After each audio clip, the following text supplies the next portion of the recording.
പ്രതീക്ഷയോടെ ദൈവവചന ശുശ്രൂഷയിലേക്ക് പ്രവേശിക്കാൻ വേണ്ടി കർത്താവിൽ ശരണപ്പെടുകയാണ്. ആമുഖവാക്കുകൾ മറ്റൊന്നും പറയാതെ വേഗത്തിൽ ദൈവവചനത്തിലേക്ക് ശ്രദ്ധയെ കേന്ദ്രീകരിക്കാൻ വേണ്ടി കർത്താവിൽ ശരണപ്പെടുന്നു. ഇന്നും നാളെയും മറ്റന്നാളുമായി ക്രമീകരിച്ചിരിക്കുന്ന അനുഗ്രഹീത യോഗത്തിൽ കർത്തൃദാസൻ പറഞ്ഞതുപോലെ നമ്മൾ ഇതുവരെ അനുഭവിച്ചിട്ടില്ലാത്ത ഒരാത്മീക ആഴത്തിലേക്ക് ദൈവം നമ്മളെ കൊണ്ടുപോകണമെന്ന് പ്രാർത്ഥിച്ച ദൈവസന്നിധിയിലായിരിക്കുക.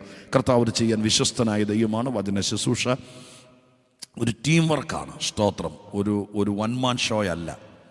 സാധാരണയൊക്കെ നമ്മളിൽ പലരും സ്കൂളുകളിലും കോളേജുകളിലൊക്കെ പഠിച്ചിട്ട് വളരെ നല്ല അധ്യാപകരുടെ കൈക്കീഴിലൊക്കെ അഭ്യസനം പ്രാപിച്ചിട്ടാണ് ഇവിടെ വന്നത്. ഒരിക്കൽ പോലും കെമിസ്ട്രി ടീച്ചർ ക്ലാസ്സിൽ വന്ന് ക്ലാസ് എടുക്കാൻ നേരത്ത് പ്രാർത്ഥിക്കാൻ പറയാറില്ല.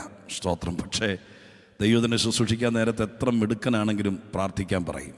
അതിൻ്റെ കാരണം ഇത് മനുഷ്യൻ്റെ കഴിവുകൊണ്ട് ജയിച്ചെടുക്കുന്നതല്ല, ഇതൊരു ടീം വർക്കാണ്. ഇരിക്കുന്ന ആളുകളും ദൈവം അയച്ചയാളും കൂടി ഒരു മനസ്സോടുകൂടെ ഒരാത്മാവിൽ പോരാടാൻ തുടങ്ങിയാൽ ഇന്ന് രാത്രികാലം ഇരുട്ടിൻ്റെ ശക്തികൾ, അന്ധകാരത്തിൻ്റെ വ്യാപാര ശക്തികൾ, ഈ സ്തോത്ര ആത്മമണ്ഡലത്തിൽ വ്യാപരിച്ചു നിൽക്കുന്ന കണ്ണുകൊണ്ട് കാണാൻ കഴിയാത്ത ചില ആത്മീക മേഖലകളെ സ്വർഗത്തിലെ ദൈവത്തിൻ്റെ ശക്തി കൊണ്ട് ഒരു കൂട്ടം ആളുകൾ ഒരുമിച്ച് നിന്ന് ദൈവത്തെ സ്തുതിക്കാൻ തുടങ്ങിയാൽ അത് സ്തോത്രം തകർന്ന് താഴെ വീഴുമെന്ന് വിശ്വസിക്കുന്ന ദൈവമക്കൾ ഒരുമിച്ച് ദൈവത്തിന് നന്ദിയോടെ സ്തോത്രം പറഞ്ഞ് കർത്തൃസന്നിധിയിലായിരിക്കാൻ കർത്താവ് ഇടയാക്കട്ടെ ആത്മാർത്ഥമായി പ്രാർത്ഥിക്കുകയാണ്. അനുഗ്രഹീതമായിരിക്കുന്ന ഒരാത്മീക സന്ദേശം എൻ്റെ ഹൃദയത്തിനകത്ത് പരിശുദ്ധതയും ഇവിടെ പറയാൻ വേണ്ടി തന്നിട്ടുണ്ട്.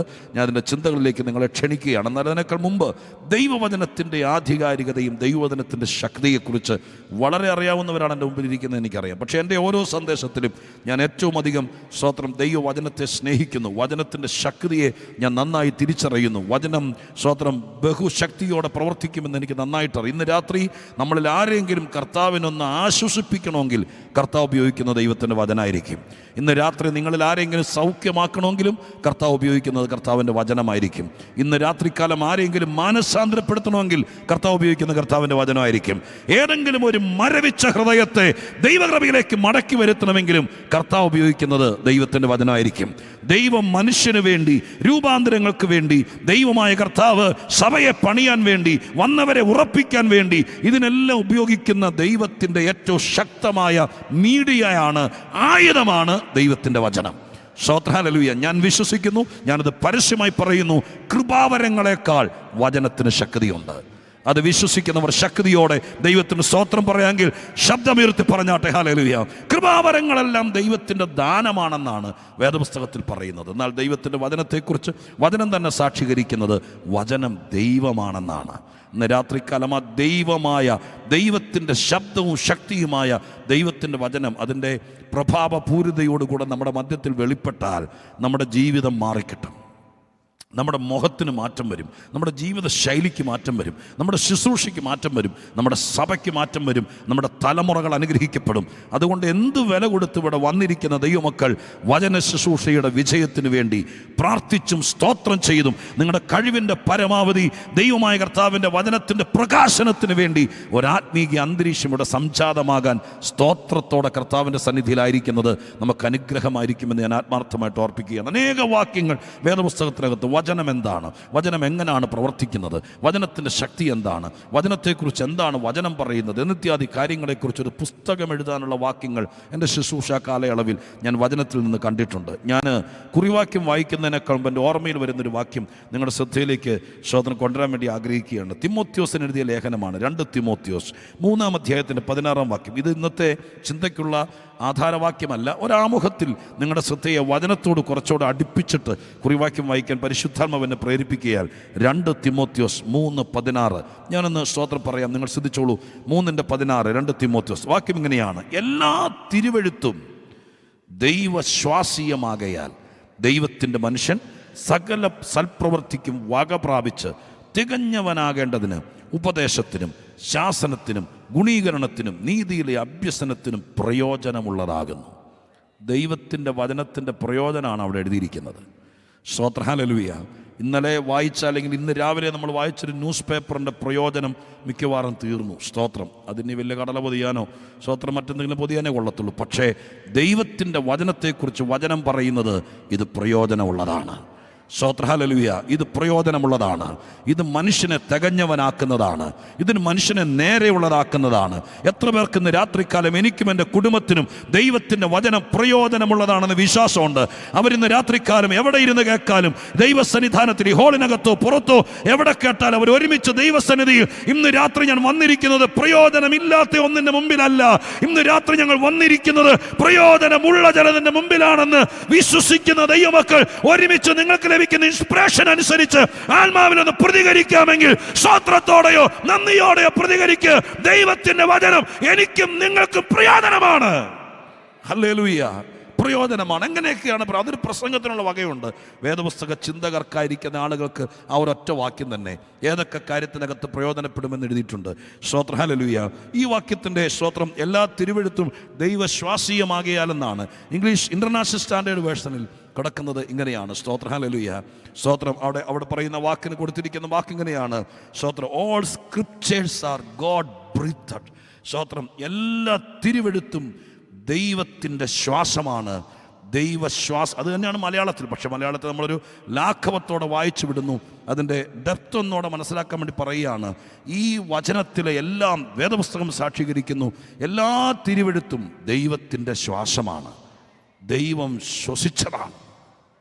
ഹല്ലേലൂയ. എഴുതിയത് പത്രോസായിരിക്കാം, എഴുതിയത് പൗലോസായിരിക്കാം, എഴുതിയത് യിരെമ്യാവായിരിക്കാം, അക്ഷരങ്ങളായിരിക്കാം, അവരവരുടെ മാതൃഭാഷയിലായിരിക്കാം. പക്ഷെ വേദപുസ്തകത്തിൻ്റെ ഒറിജിനൽ പതിപ്പിനെ കുറിച്ച് അല്ലെങ്കിൽ തിരുവെഴുത്തിനെ കുറിച്ച് ഇത് ഒരു കമ്മിറ്റി കൂടിയിരുന്ന് സ്തോത്രം ചായയും കുടിച്ച് എഴുതിയതല്ല. ഇത് കുറേ ആളുകൾ കൂടിയിരുന്ന് ആലോചിച്ച് എഴുതി ഉണ്ടാക്കിയ ഒരു ബൈലോ അല്ല. ഇത് ദൈവത്തിൻ്റെ അകത്തുനിന്ന് വന്നതാണ്. എത്ര പേരെന്നെ ശ്രദ്ധിച്ചിരിക്കുന്നുണ്ട്? ഇന്ന് രാത്രികാലം ദൈവത്തിൻ്റെ അകത്തു നിന്ന് വന്നതാണ് ദൈവത്തിൻ്റെ വചനം. ഇത് ബുദ്ധിമാന്മാരുടെ തലച്ചോറിൽ നിന്ന് വന്നതല്ല, ഇതേതെങ്കിലും രാഷ്ട്ര തലവന്മാരിൽ നിന്ന് വന്നതല്ല, ഇതേതെങ്കിലും കൂട്ടായ്മക്കാരുടെ ഇടയിൽ നിന്ന് വന്നതല്ല, ഇതൊരു ജനറൽ ബോഡിയുടെ തീരുമാനമല്ല, ഇതേതെങ്കിലും സംഘടനയുടെ മിനിസ് ബുക്കിൽ നിന്ന് കോപ്പി അടിച്ചതല്ല. പിന്നെയോ ഇത് ദൈവത്തിൻ്റെ അകത്തു നിന്ന് വന്നതാണ് ദൈവത്തിൻ്റെ വചനം. ഒരു മതത്തിനും അവകാശപ്പെടാനില്ലാതെ വണ്ണം ദൈവത്തിൻ്റെ വചനത്തെക്കുറിച്ച് ഇത്ര കൃത്യമായ സ്തോത്രം ഒരു വാക്ക് വേറെ ഉണ്ടെന്ന് എനിക്കറിയില്ല. കാരണം ഹല്ലേലൂയ, ദൈവത്തിൻ്റെ തിരുവെഴുത്തിനും തിരുവചനത്തിനും അതിൻ്റേതായിരിക്കുന്ന ആധികാരികതയുണ്ട്. ഹല്ലേലൂയ. ഇനി ഞാൻ നിങ്ങളുടെ ചിന്തയ്ക്ക് വേണ്ടി വിടുകയാണ്. ആ വാക്യത്തിൽ കയറി പ്രസംഗിക്കാൻ ആഗ്രഹിക്കുന്നില്ല. നിങ്ങളുടെ ചിന്തയ്ക്ക് വേണ്ടി, ഗ്രഹിക്കുന്നവർക്ക് വേണ്ടി, കുറിച്ചു വയ്ക്കാനൊക്കെ താല്പര്യപ്പെടുന്നവർക്ക് വേണ്ടി മാത്രം ഞാൻ പറയുകയാണ്. വേദപുസ്തകത്തിൻ്റെ ഉൽപ്പത്തി മുതൽ വെളിപ്പാട് വരെ അനേക പ്രാവശ്യം ദൈവത്തിൻ്റെ ശ്വാസം ഇടപെട്ടതും ദൈവത്തിൻ്റെ ശ്വാസം പ്രവർത്തിച്ചതുമായിരിക്കുന്ന ഒരുപാട് കാര്യങ്ങൾ കാണാൻ കഴിയുന്നുണ്ട്. സ്തോത്രം. എവിടെയൊക്കെയാണോ ദൈവത്തിൻ്റെ ശ്വാസം പ്രവർത്തിച്ചത്, ആ ശ്വാസം കൊണ്ട് സ്തോത്രം നമ്മൾ വായിച്ചത് എല്ലാ തിരുവെഴുത്തും ദൈവശ്വാസീയമാണ്. സ്തോത്രം, ദൈവത്തിൻ്റെ ശ്വാസമാണ്. എവിടെയൊക്കെയാണോ ദൈവത്തിൻ്റെ ശ്വാസം പ്രവർത്തിച്ചത് അവിടെയൊക്കെ അപാരമായിരിക്കുന്ന ദൈവപ്രവർത്തികൾ നടന്നിട്ടുണ്ട്. സ്തോത്രം, ഹല്ലേലൂയ. ഏറ്റവും നല്ലൊരു തെളിവൻ പറയാം. പുറപ്പാട് പുസ്തകം 15-ാം അധ്യായത്തിൻ്റെ 8-ാം വാക്യം. സ്തോത്രം, ഹല്ലേലൂയ. പുറപ്പാട് പുസ്തകം 15-ാം അധ്യായത്തിൻ്റെ 8-ാം വാക്യം. ഒരുപാട് തെളിവുകൾ അതിന് മുമ്പും പിൻപുമൊക്കെ എൻ്റെ മനസ്സിലുണ്ടെങ്കിലും ഈ വാക്യത്തിലേക്കൊന്ന് ശ്രദ്ധിച്ചേ. സ്തോത്രം, ഹല്ലേലൂയ. പുറപ്പാട് 15-8 എന്താ എഴുതിയിരിക്കുന്നേ? നിന്റെ മൂക്കിലെ ശ്വാസത്താൽ വെള്ളം കുന്നിച്ചുകൂടി, പ്രവാഹങ്ങൾ ചെറ പോലെ നിന്നു, ആഴങ്ങൾ കടലിൻ്റെ ഉള്ളിൽ ഉറച്ചുപോയി. സംഭവം നിങ്ങൾക്ക് മനസ്സിലായി കാണുമെന്ന് വിചാരിക്കുന്നു. 14-ാം അധ്യായത്തിലാണ്, പുറപ്പാട് 14-ാം അധ്യായത്തിലാണ് ഇസ്രായേൽ മക്കൾക്ക് വേണ്ടി സർവശക്തനായ ദൈവം ചെങ്കടൽ തുറന്നുകൊടുത്ത് ലോകാത്ഭുതങ്ങളിൽ തന്നെ ഒന്നെന്ന് പറയത്തക്ക രീതിയിൽ ബൈബിൾ ചരിത്രത്തിലെ ഏറ്റവും വലിയൊരു അത്യത്ഭുതമാണ് ഇസ്രായേൽ ജനത്തിനു വേണ്ടി ചെങ്കടൽ തുറന്ന് അവരെ ഉണങ്ങിയ നിലത്തൂടി അക്കരെ കടത്തിയത്. സൺഡേ സ്കൂൾ കുട്ടികൾക്ക് പോലും അറിയാവുന്ന വളരെ ദൃഢമായിരിക്കുന്ന വേദപുസ്തകത്തിലെ ചരിത്രമാണത്. സ്തോത്രം, ഹല്ലേലൂയ. സ്തോത്രം. ബൈബിളിൽ പുറപ്പാട് പുസ്തകം 14-ാം അധ്യായത്തിനകത്ത് ഒരു പത്ര റിപ്പോർട്ടറെ പോലെ മോശ ആ സംഭവത്തെ അനുഭവമായിട്ട് എഴുതുകയാണ്. 14-ാം അധ്യായത്തിനകത്ത് അവിടെ ഇങ്ങനെ എഴുതിയിട്ടുള്ളൂ. സ്തോത്രം, ചെങ്കടൽ തീരത്ത് കടന്ന് മോശ കരയുകയാണ്. പുറകിലേക്ക് നോക്കുമ്പോൾ ഫറവോനും സൈന്യവും സ്തോത്രം ആ രഥങ്ങളേറി കുതിരക്കുളമ്പടിയോടെ ഇസ്രായേൽ ജനത്തെ തിരിച്ചു പിടിക്കാൻ വേണ്ടി, കേൾക്കണം, നിങ്ങൾ ശ്രദ്ധിച്ചിരിക്കണം കേട്ടോ. സ്തോത്രം, ഹല്ലേലൂയ. സ്തോത്രം. അവരെ വിടുവിച്ച് ദൈവമായ കർത്താവ് പെസഹായ ചോരത്തളിയാലും പെസഹായാലും വിടുവിച്ചെടുത്ത ജനത്തെ സ്തോത്രം അവരെ കനാനിലേക്ക് പാലും തേനും ഒഴുകുന്ന ദേശത്തേക്ക് കൊണ്ടുപോകാൻ വേണ്ടി മോശയുടെ നേതൃത്വത്തിൽ വിട്ടയക്കപ്പെട്ട അനന്തരം ഇസ്രായേലിൽ സ്തോത്രം മിസ്രയീമിൻ്റെ അതിര് കടക്കുന്നതിനേക്കാൾ മുമ്പ് തിരിച്ചു പിടിക്കാൻ വേണ്ടി ഫറവോന്റെ ശക്തികൾ സ്തോത്രം മനസ്സു മാറി തിരിച്ചു പിടിക്കാൻ പട്ടാള സൈന്യ സമേതം സർവായുധത്തോടുകൂടെ സ്വോത്രം ഇസ്രായേലിന് പിന്നാലെ വരികയാണ്. ചെങ്കടൽ തീരത്തേക്ക് എത്തി. 14-ാം അധ്യായം നിങ്ങൾ സൂക്ഷ്മ പരിശോധനയോടെ വായിക്കുകയാണെങ്കിൽ കാണുന്നത് ഇങ്ങനെയായിരിക്കും. ഇസ്രായേൽ ജനം കണ്ടു എന്ന് എഴുതിയിരിക്കുന്നത്, ഫറവോനും സൈന്യവും വരുന്നത് കണ്ടു എന്ന് എഴുതിയിരിക്കുന്നത്. ഒരു കടൽ തീരത്ത് നിന്ന് മനുഷ്യൻ്റെ നഗ്ന നേത്രം കൊണ്ട് നോക്കിയാൽ എത്ര കിലോമീറ്റർ ദൂരം വരെ കാണാം? ഒരു പക്ഷേ 1 കിലോമീറ്റർ 1.5 കിലോമീറ്റർ കാണാൻ പറ്റും, അതിനപ്പുറത്തേക്ക് കാണാൻ പറ്റുമെന്നറിയില്ല. സ്തോത്രം ഹല്ലേലൂയ. 2-3 കിലോമീറ്റർ ആകട്ടെ, അത്രയും അടുത്ത് മനുഷ്യൻ്റെ കണ്ണുകൊണ്ട്, ഇസ്രായേൽ ജനത്തിൻ്റെ കണ്ണുകൊണ്ട് കാണത്തക്ക രീതിയിൽ സ്തോത്രം ഫറവോനും സൈന്യവും പുറകെ എത്തിച്ചേർന്നുകൊണ്ടിരിക്കുക. ഈ സമയത്ത് ജനത്തിൻ്റെ പ്രതീക്ഷ നശിച്ചു. അവർ ഫറവോൻ്റെ പിടിയിൽ അമർന്നെന്ന് മനസ്സിലായി. പിടിച്ചാൽ ഫറവോൻ വെറുതെ വിടില്ലെന്നറിയാം. അങ്ങനെ ഭാരപ്പെട്ട് ജനം മുഴുവൻ മോശയ്ക്കെതിരെ പിറുപിറുക്കുക. ഞങ്ങൾക്ക് കനാൻ വേണ്ടെന്ന് പറഞ്ഞതാ, ഞങ്ങൾ അവിടെ കിടന്ന് സ്തോത്രം ജീവിച്ചേനെ, ഞങ്ങൾക്ക് സ്തോത്രം നീ പറയുന്ന ഈ ഓഫറുകളൊന്നും വേണ്ടെന്ന് പറഞ്ഞതാ എന്ന് പറഞ്ഞുകൊണ്ട് ജനമൊട്ടക്കെട്ടായി നിന്ന് വാവിട്ട് നിലവിളിക്കുകയാണ്. സ്തോത്രം ഹല്ലേലൂയ. പിറുപിറുക്കുകയും നിലവിളിക്കുകയും ചെയ്യുക. അവിടെ മോശ ഒറ്റപ്പെടുകയാണ്. അഹരോനെ കാണുന്നില്ല, മിര്യാമിനെ കാണുന്നില്ല, യോശുവയെ കാണുന്നില്ല, കാലെബിനെ കാണുന്നില്ല. സ്തോത്രം. മോശ അവിടെ കരഞ്ഞു എന്ന് വ്യക്തമായിട്ട് എഴുതിയിട്ടുണ്ട്. സ്തോത്രം. കാരണം ദൈവം മോശയോട് ചോദിക്കുന്നു, നീ നിലവിളിക്കുന്നത് എന്ത്? അതിനർത്ഥം സ്തോത്രം ജനത്തിൻ്റെ നടുവിൽ നിന്ന് എന്ത് ചെയ്യണമെന്നറിയാതെ നിലവിളിക്കുകയാണ്. കരമുയർത്തി സ്തോത്രം പറയാമോ? ഹല്ലേലൂയ. സ്തോത്രം. ഹല്ലേലൂയ. സ്തോത്രം. അങ്ങനെ നിലവിളിക്കുകയാണ്. ഇന്ന് രാത്രിയിൽ ഞാൻ പരിശുദ്ധാത്മാവിൽ നിങ്ങളോട് പറയാൻ തുടങ്ങുകയാണ്. ആത്മാവിൻ്റെ ഉള്ളിൽ ബോധിപ്പിക്കുന്ന ചിന്തകളിലേക്ക് ഞാൻ നിങ്ങളെ കടത്തിവിടുകയാണ്. എന്ത് ചെയ്യണമെന്നറിയാതെ ഒറ്റയ്ക്ക് നിന്ന് ഭാരപ്പെടുന്ന ആരെങ്കിലും ഉണ്ടെങ്കിൽ നിങ്ങൾ ഈ ദിവസങ്ങൾ പ്രത്യേകം ശ്രദ്ധിക്കണം. സ്വർഗത്തിലെ ദൈവം ആർക്കും പറഞ്ഞു കൊടുക്കാത്ത ചില വഴികൾ, ആരുടെ കാതിൽ മന്ത്രിക്കാത്ത ചില വഴികൾ എൻ്റെ ദൈവം നിങ്ങൾക്ക് വേണ്ടിയോ നിങ്ങളുടെ പ്രിയപ്പെട്ടവർക്ക് വേണ്ടിയോ പറയാൻ വിശ്വസ്തനാണെന്ന് ദൈവാത്മാവ് എൻ്റെ ഹൃദയത്തോട് പറഞ്ഞുകൊണ്ടിരിക്കുകയാണ്.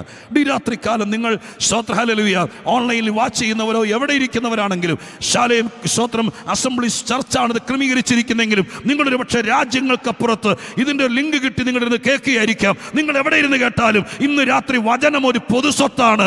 ശ്രദ്ധിക്കാൻ ആളുണ്ടെങ്കിൽ ഇരിക്കുന്ന സ്ഥലത്ത് വിടുതൽ തരാൻ ദൈവത്തിന് കഴിയും. അതുകൊണ്ട് ഇന്ന് രാത്രികാലം സ്വർഗത്തിലെ ദൈവം എന്നോട് പറയാൻ പറയുന്നു, ഒറ്റയ്ക്ക് നിന്ന് എന്ത് ചെയ്യണമെന്നറിയാതെ ഭാരപ്പെടുന്ന ചിലർക്ക് വേണ്ടി സ്വർഗം ഒരുക്കിയ വിരുന്നാണിത്. ഈ രാത്രി ഞാൻ പറയാം, ഇത് നിങ്ങൾക്ക് വേണ്ടി ദൈവം വഴി പറഞ്ഞു തരാൻ പോകുകയാണ്. ഹല്ലേലൂയ. അങ്ങനെ നിൽക്കുന്ന സമയത്ത് എന്ത് ചെയ്യണമെന്നറിയില്ല. സ്തോത്രം. കരയുന്ന കണ്ടിട്ട് മിര്യാം സ്തോത്രം പറഞ്ഞില്ല, മോനെ നീ കരയാതിരിക്കുക, എന്തെങ്കിലും ദൈവം ഒരു വഴി ഉണ്ടാക്കാതിരിക്കുകയില്ല. സാധാരണ നമ്മളൊക്കെ അങ്ങനെയല്ലേ? സ്തോത്രം. അമ്മയും അപ്പനും മക്കളും കൂടി ഒരുമിച്ച് താമസിക്കുമ്പോൾ സ്തോത്രം ഹല്ലേലൂയ എന്ത് ചെയ്യണമെന്ന് അറിയാതെ വരുമ്പോൾ ആത്മീകരാണെങ്കിൽ പറയും, സാരലോടാ എന്തെങ്കിലും. അമ്മ പറയാം, അപ്പൻ പറയാം, സഹോദരങ്ങൾ പറയാം. അഹരോനെ അവിടെ കാണുന്നില്ല, ആരെയും കാണുന്നില്ല, ആർക്കും ഒന്നും പറയാനില്ല. ഒറ്റപ്പെട്ട് നിൽക്കുന്ന സമയത്ത് മോശ സ്തോത്രം ആ പച്ചമണലിൽ കമന്ന് കിടന്ന് കരയുന്ന സമയത്ത് ദൈവം വന്നിട്ട് പറഞ്ഞു, നീ എന്നോട് കരയുന്നത് എന്താ? സ്തോത്രം. ജനത്തോട് മുന്നോട്ട് പോകാൻ പറ. കേൾക്കണേ. ഹല്ലേലൂയ. നീ എന്നോട് കരയുന്നത് എന്ത്? ജനത്തോട് മുന്നോട്ട് പോകാൻ പറ. നിന്റെ കയ്യിലെ വടിയെടുത്ത് ചെങ്കടൽ പിടർന്ന് മുന്നോട്ട് പോകുക. അപ്പോൾ 14-ാം അധ്യായത്തിനകത്ത് തത്വത്തിൽ നമ്മൾ ഇത്രേ കാണുന്നുള്ളൂ. മോശയോട് ദൈവം പറഞ്ഞതനുസരിച്ച് മോശ കടലിന് നേരെ വടി നീട്ടിയപ്പോൾ ഒരു കിഴക്കൻ കാറ്റ് വന്നു എന്നാണ് 14-ാം അധ്യായത്തിൽ എഴുതിയിരിക്കുന്നത്. അങ്ങനെയല്ലേ നിങ്ങൾ വായിച്ചിരിക്കുന്നത്? സ്തോത്രം. ഹല്ലേലൂയ. 14-ാം അധ്യായത്തിൽ കാണുന്ന ഒരു കിഴക്കൻ കാറ്റ് വന്നു എന്ന് എഴുതിയിരിക്കുന്നത്. പക്ഷേ ചെങ്കടൽ കടന്ന് അക്കര കയറി. ശ്രദ്ധിച്ച് കേൾക്കണം. അക്കര കയറിയപ്പോൾ സ്തോത്രം മോശ ഒരു പാട്ട് പാടാൻ തുടങ്ങിയാണ് ആത്മാവിൽ. സ്തോത്രം. കേൾക്കണേ. ഞാനൊരു ദൂത് പറയാം. ചെങ്കടലിൻ്റെ അങ്ങേക്കരയിൽ മോശ ഒറ്റപ്പെട്ട് നിൽക്കുകയാണ്. കരയുന്ന മോശയാണ്. കൂടെ കരയാൻ ആളില്ല, ആശ്വാസം പറയാൻ ആളില്ല. എന്നാൽ ചെങ്കടലിൻ്റെ ഇങ്ങേക്കരയിൽ മോശ കരയല്ല, മോശ പാടുകയാണ്. മോശ ഒറ്റയ്ക്കല്ല പാടുന്നത്, ഒരു കൂട്ടം ആളുകൾ കൂടെ പാടുകയാണ്. ഞാനൊരു വെളിപ്പാട് പറയാം. നിനക്ക് കരയാൻ ഒരു കരയുണ്ടെങ്കിൽ ആനന്ദിച്ചാർത്ത് പാടാൻ ഒരു മറുകരയുണ്ട്. ഈ രാത്രിക്കാലം ഞാൻ സ്വർഗത്തിലെ ദൈവത്തിന്റെ സാന്നിധ്യം അനുഭവിച്ചുകൊണ്ട് പറയാം, ഇങ്ങേ കരയിലായിരിക്കും ഇന്ന് രാത്രി നീ നിൽക്കുന്നത്. ഇവിടെ നീ ഒറ്റപ്പെട്ടായിരിക്കും നിൽക്കുന്നത്, പറയാൻ ആരുമില്ലാത്ത നൊമ്പരങ്ങളുമായിട്ടായിരിക്കും നിൽക്കുന്നത്. പക്ഷെ ദൈവം പറയുന്നു, ഇങ്ങേ കരയിൽ നീ തീരത്തില്ല, നിനക്കൊരു മറുകരയുണ്ട്. അവിടെ നീ കരയുകയായിരിക്കില്ല. അവിടെ ദൈവം എന്നോട് പറയാൻ പറയുന്നു, അവിടെ നീ ഒറ്റയ്ക്കായിരിക്കില്ല, അവിടെ നിന്റെ കൂടെ പാടാൻ അക്കരെ നിന്നെ എറിയാൻ കല്ലെടുത്തവരും, അക്കരെ നിന്നെ കുറ്റം പറഞ്ഞവരും, അക്കരെ നിന്നോട് ആര് പറഞ്ഞു ഇത് ചെയ്യാമെന്ന് ചോദിച്ചവരും ഇക്കരെ നിന്റെ കൂടെ പാടാനുണ്ടാകുമെന്ന് ഞാനൊരു പ്രവാചകനെ പോലെ പറഞ്ഞാൽ എത്ര പേര് ഇന്ന് രാത്രികാലം ഈ ദൂതേറ്റെടുത്തോട് സ്തോത്രം ചെയ്യും? ദൈവം പറയുന്നു, ഒറ്റപ്പെട്ടവരോട് പറയുന്നു, നിനക്കൊരു മറുകരയുണ്ട്. ഹല്ലേലൂയ.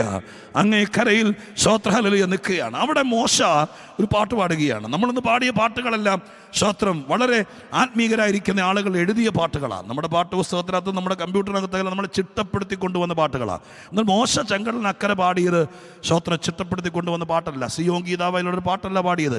കൺവെൻഷൻ സോങ് ബുക്കിൽ പാട്ടല്ല പാടിയത്. അദ്ദേഹത്തിൻ്റെ ജുബ്ബയുടെ പോക്കറ്റിൽ ഒരു പാട്ട് എഴുതിയിട്ടൊന്നും വന്നില്ലായിരുന്നു.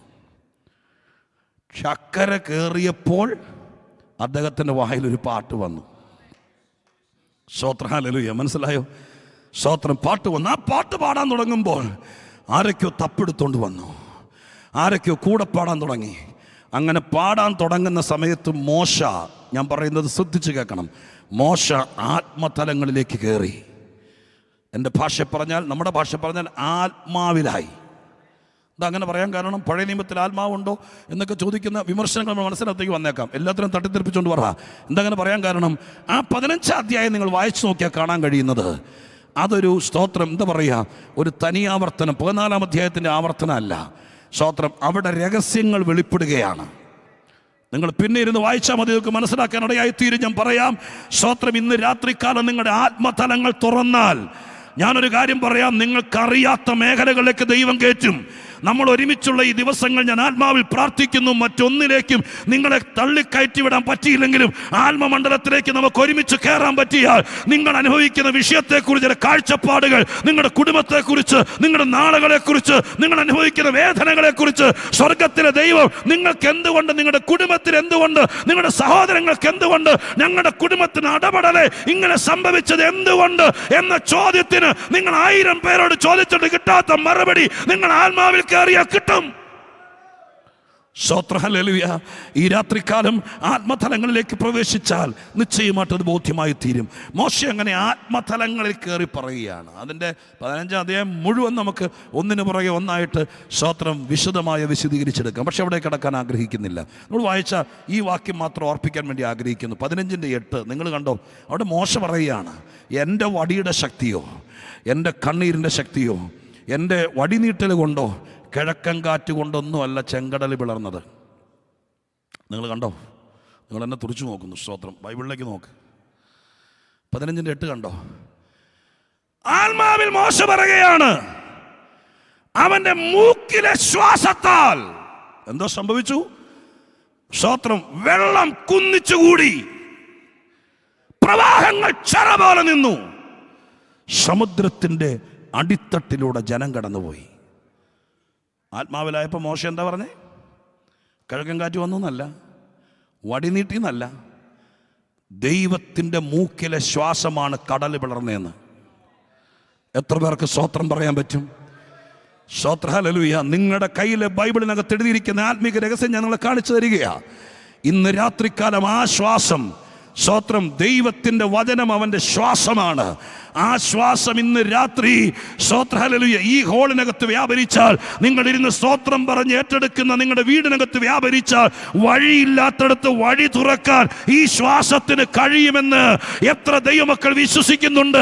നിന്റെ കണ്ണീരിന് മറുപടിയായി നിന്റെ ജീവിതത്തിന്റെ അടഞ്ഞ മേഖലകൾക്ക് ദൈവം വാഗ്ദത്തം ചെയ്തിരിക്കുന്ന ശ്രേഷ്ഠമായിരിക്കുന്ന മണ്ഡലത്തിലേക്ക് നിന്നെ കടത്തിവിടാതിരിക്കാൻ വ്യാപരിച്ചു നിൽക്കുന്ന വ്യാപാരങ്ങളുടെ നടുവിലൂടെ ഇന്ന് രാത്രി വഴി തുറക്കാൻ ദൈവത്തിന്റെ ശ്വാസത്തിന് കഴിയുമെന്ന് വിശ്വസിക്കുന്ന ദൈവമക്കൾ ഇതിനകത്തിരിക്കുന്നുണ്ടെങ്കിൽ അവർ ആത്മനിറവോടെ ശക്തിയോടെ എങ്ങനെയൊക്കെ നിങ്ങൾക്കൊന്ന് മഹത്വത്തിന്റെ രാജാവിനോട് നന്ദി പറയാൻ പറ്റുമോ, വിശ്വസിക്കാൻ പറ്റുമോ? വിശ്വാസത്തിന്റെ പ്രകടമായ ഭാവം ഇന്ന് രാത്രി ഒന്ന് വെളിപ്പെടുത്താൻ എത്ര പേർക്ക് മനസ്സുണ്ട്? അവർ ഒരുമിച്ച് സ്തോത്രത്തോടെ ശക്തിയോടെ ഇരിക്കുന്നിടത്ത് ദൈവസന്നിധി ആത്മബലത്തോടെ, കർത്താവേ ഈ ശ്വാസം എന്നെ നോക്കി ഊതണമേ, കർത്താവേ ഈ ശ്വാസം എന്റെ വീട്ടിലേക്ക് ഊതണമേ, ഞാൻ പ്രവർത്തിക്കുന്ന ദേശത്തിലേക്കെന്ന് പ്രാർത്ഥിക്കുന്ന ദൈവമക്കളുണ്ടെങ്കിൽ അവർ ഈ രാത്രികാലം മൗനമായിരിക്കരുത്. അവർക്ക് വേണ്ടി ഇന്ന് രാത്രി ശ്വാസം ദൈവം അയക്കാൻ പോവുകയാണ്. ദൈവത്തിൻ്റെ തിരുവെഴുത്തുകൾ ദൈവത്തിൻ്റെ ശ്വാസമാണ്. ഹല്ലേലൂയ. ഇന്ന് രാത്രികാലം സ്വർഗത്തിലെ ദൈവം അത് ഇവിടേക്ക് അയക്കാൻ പോകുകയാണ്. ഈ ശ്വാസത്തെക്കുറിച്ച് ഏറ്റവും സുപരിചിതമായിരിക്കുന്ന വേദഭാഗം ഉൽപ്പത്തി 2:7 നിങ്ങൾക്കറിയാലോ, ബൈബിളിൽ ആദ്യമായി കാണുന്നത് സ്തോത്രം ഹല്ലേലൂയ, നിലത്തെ മണ്ണ് കൊണ്ട് മനുഷ്യനെ സൃഷ്ടിച്ചിട്ട് ദൈവം സ്തോത്രം കുനിഞ്ഞ് അവൻ്റെ മൂക്കിലേക്ക് ജീവശ്വാസം ഊതി. അങ്ങനെ ഊതിയ നിമിഷത്തിൽ സ്തോത്രം അവൻ ജീവനുള്ള ദേഹിയായി തീർന്നു. നമ്മളെ വാക്ക് ശ്രദ്ധിച്ചിട്ടുണ്ടോ? ജീവനുള്ള മനുഷ്യനായി തീർന്നല്ല, ജീവനുള്ള ആത്മാവായി തീർന്നെന്നുമല്ല, ജീവനുള്ള ദേഹമായി തീർന്നെന്നുമല്ല, ജീവനുള്ള ദേഹിയായി തീർന്നു എന്ന് പറഞ്ഞാൽ സ്തോത്രം. ദേഹി മനുഷ്യൻ 3 ഘടകമാണെന്നറിയാം. സ്തോത്രം. വികാര വിചാരങ്ങളും മനസ്സും മനസാക്ഷിയും എല്ലാം അന്തർലീനമായിരിക്കുന്ന മേഖലയാണ് ദേഹി. അതിനകത്താണ് വിവേകം, ജ്ഞാനം, കഴിവ് ഇതെല്ലാം ഇരിക്കുന്നത്. ആ മേഖല ഓപ്പണായത് ദൈവം ജീവശ്വാസം ഊതിയപ്പോൾ, ബൈബിളിൽ തെറ്റുപറ്റിയതല്ല, അക്ഷരത്തിന് മാറ്റം വന്നതല്ല. ആദമിൻ്റെ അകത്തേക്ക് ഈ ശ്വാസം കയറുമ്പോൾ ആദം സജീവമായി. സ്തോത്രം ഹല്ലേലൂയ. സജീവമായി, ബോധമുള്ളവനായി. സ്തോത്രം. ദൈവത്തിൻ്റെ സാരാംശത്തിൽ സൃഷ്ടിക്കപ്പെട്ട മനുഷ്യൻ ദൈവികമായിരിക്കുന്ന നിലവാരത്തിലേക്ക് എത്തി. സ്തോത്രം. അതിൻ്റെ ഒരു ടെസ്റ്റ് എന്ന വണ്ണമാണ് ദൈവം ആദ്യം കൊടുത്തത്. എന്തെന്നറിയാമോ? സ്തോത്രം. ആദമിൻ്റെ മുമ്പിലേക്ക് മൃഗങ്ങളെയും പക്ഷികളെല്ലാം കയറ്റിവിട്ടു ദൈവം. എൻ്റെ ദൈവം മാറി നിന്നു. സ്തോത്രം. ഒരു ഇൻ്റർവ്യൂവിൽ ഒരു എക്സ്പീരിയൻസ് ഉള്ള ഒരാളെ ഇൻ്റർവ്യൂ ബോർഡ് ടെസ്റ്റ് കൊടുക്കുന്ന പോലെ, എക്സ്റേ വെൽഡറയോ മറ്റാരെങ്കിലും ടെസ്റ്റ് കൊടുക്കുന്നത് പോലെ ഒരു ടെസ്റ്റ് കൊടുത്തിട്ട് തൻ്റെ ദേഹി സജീവമായോ എന്നറിയാൻ വേണ്ടി ദൈവമായ കർത്താവ് മൂക്കിലേക്ക് ഊതിയതിന് ശേഷം സ്തോത്രം നേരെ സ്തോത്രം ആദാമിൻ്റെ മുമ്പിലേക്ക് കയറ്റിവിട്ടു. ഇതിനെല്ലാം ആദം പേരിട്ടു. നിങ്ങളെന്നെ കേൾക്കുന്നുണ്ടല്ലോ? ഒരു പേര് പോലും തിരുത്തിയിട്ടില്ല. സ്തോത്രം. നമ്മുടെ പ്രസ്ഥാനത്തിന് നമ്മുടെ പിള്ളേർക്ക് പേരിടാൻ തന്നെ എത്ര നാളെടുത്തു നമ്മൾ? 10 പ്രാവശ്യം. ഇപ്പം കൊച്ചു പറയും അതും മാറ്റിയിടണമെന്ന്. സ്തോത്രം. മനസ്സിലായോ?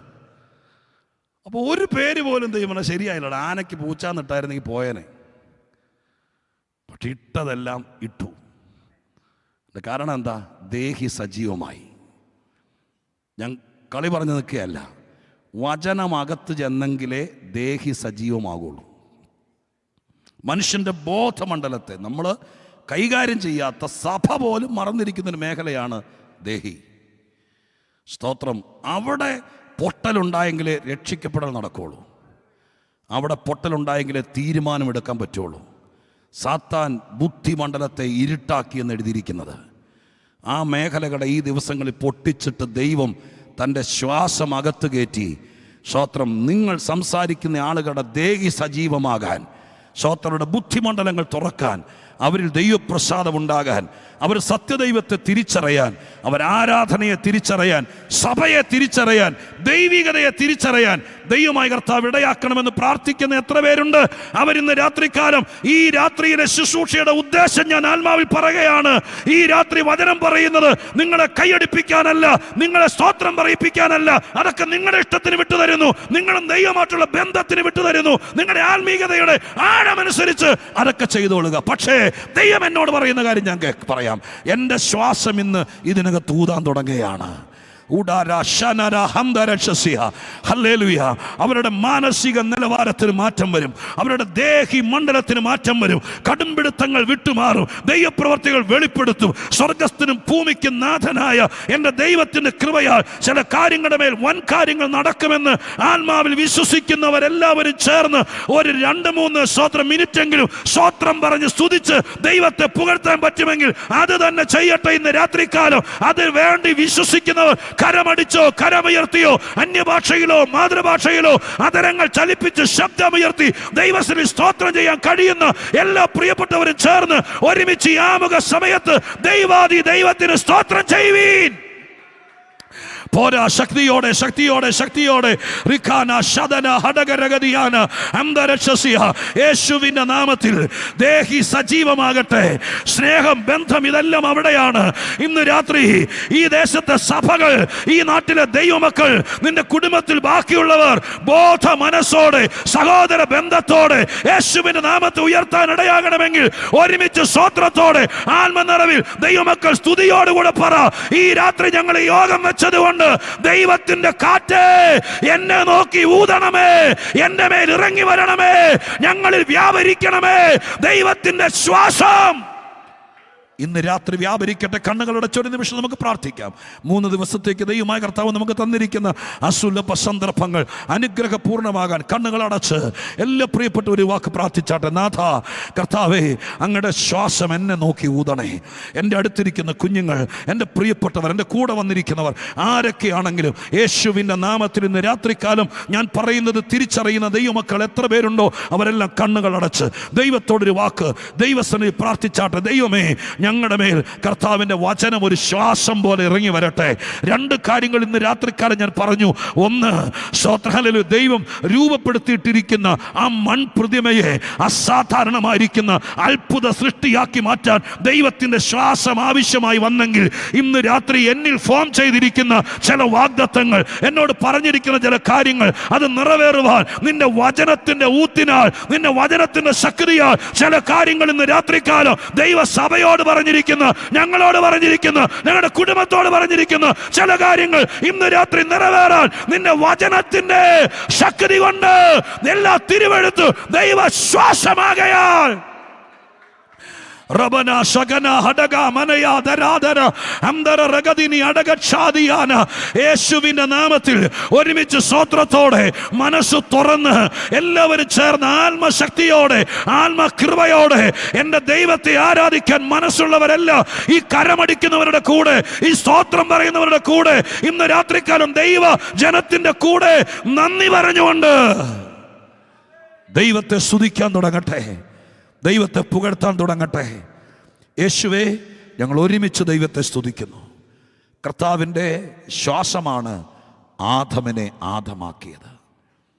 കർത്താവെ, ഒരു മൺപ്രതിമ 6 അടി പൊക്കത്തിലും 80 കിലോ തൂക്കത്തിലും ആന്തരിക ബാഹ്യ അവയവങ്ങളെല്ലാം നിർമ്മിക്കപ്പെട്ട് അങ്ങയുടെ കൈ കൊണ്ട് സൃഷ്ടിക്കപ്പെട്ട് കിടന്നാലും ആ ശ്വാസം വന്നില്ലായിരുന്നെങ്കിൽ മനുഷ്യനുണ്ടാകില്ലായിരുന്നു. കർത്താവ്, ഇന്ന് രാത്രികാലം ഇതിനകത്തെല്ലാം ഉള്ളവരാണ്, പക്ഷെ ആ ശ്വാസം കൂടി വന്നെങ്കിലേ മനുഷ്യൻ പൂർണ്ണനാകുള്ളൂ. ഇന്ന് രാത്രി വചനമകത്ത് കയറി ചിലരുടെ മനസ്സിൻ്റെ ഇരുട്ട് മാറ്റാൻ, ചിലരുടെ ബുദ്ധിയുടെ കെട്ടുപൊട്ടിക്കാൻ, മനസ്സാക്ഷിയുടെ കറ മാറ്റാൻ ദൈവത്തിൻ്റെ വചനത്തിന് ശക്തിയുണ്ട്.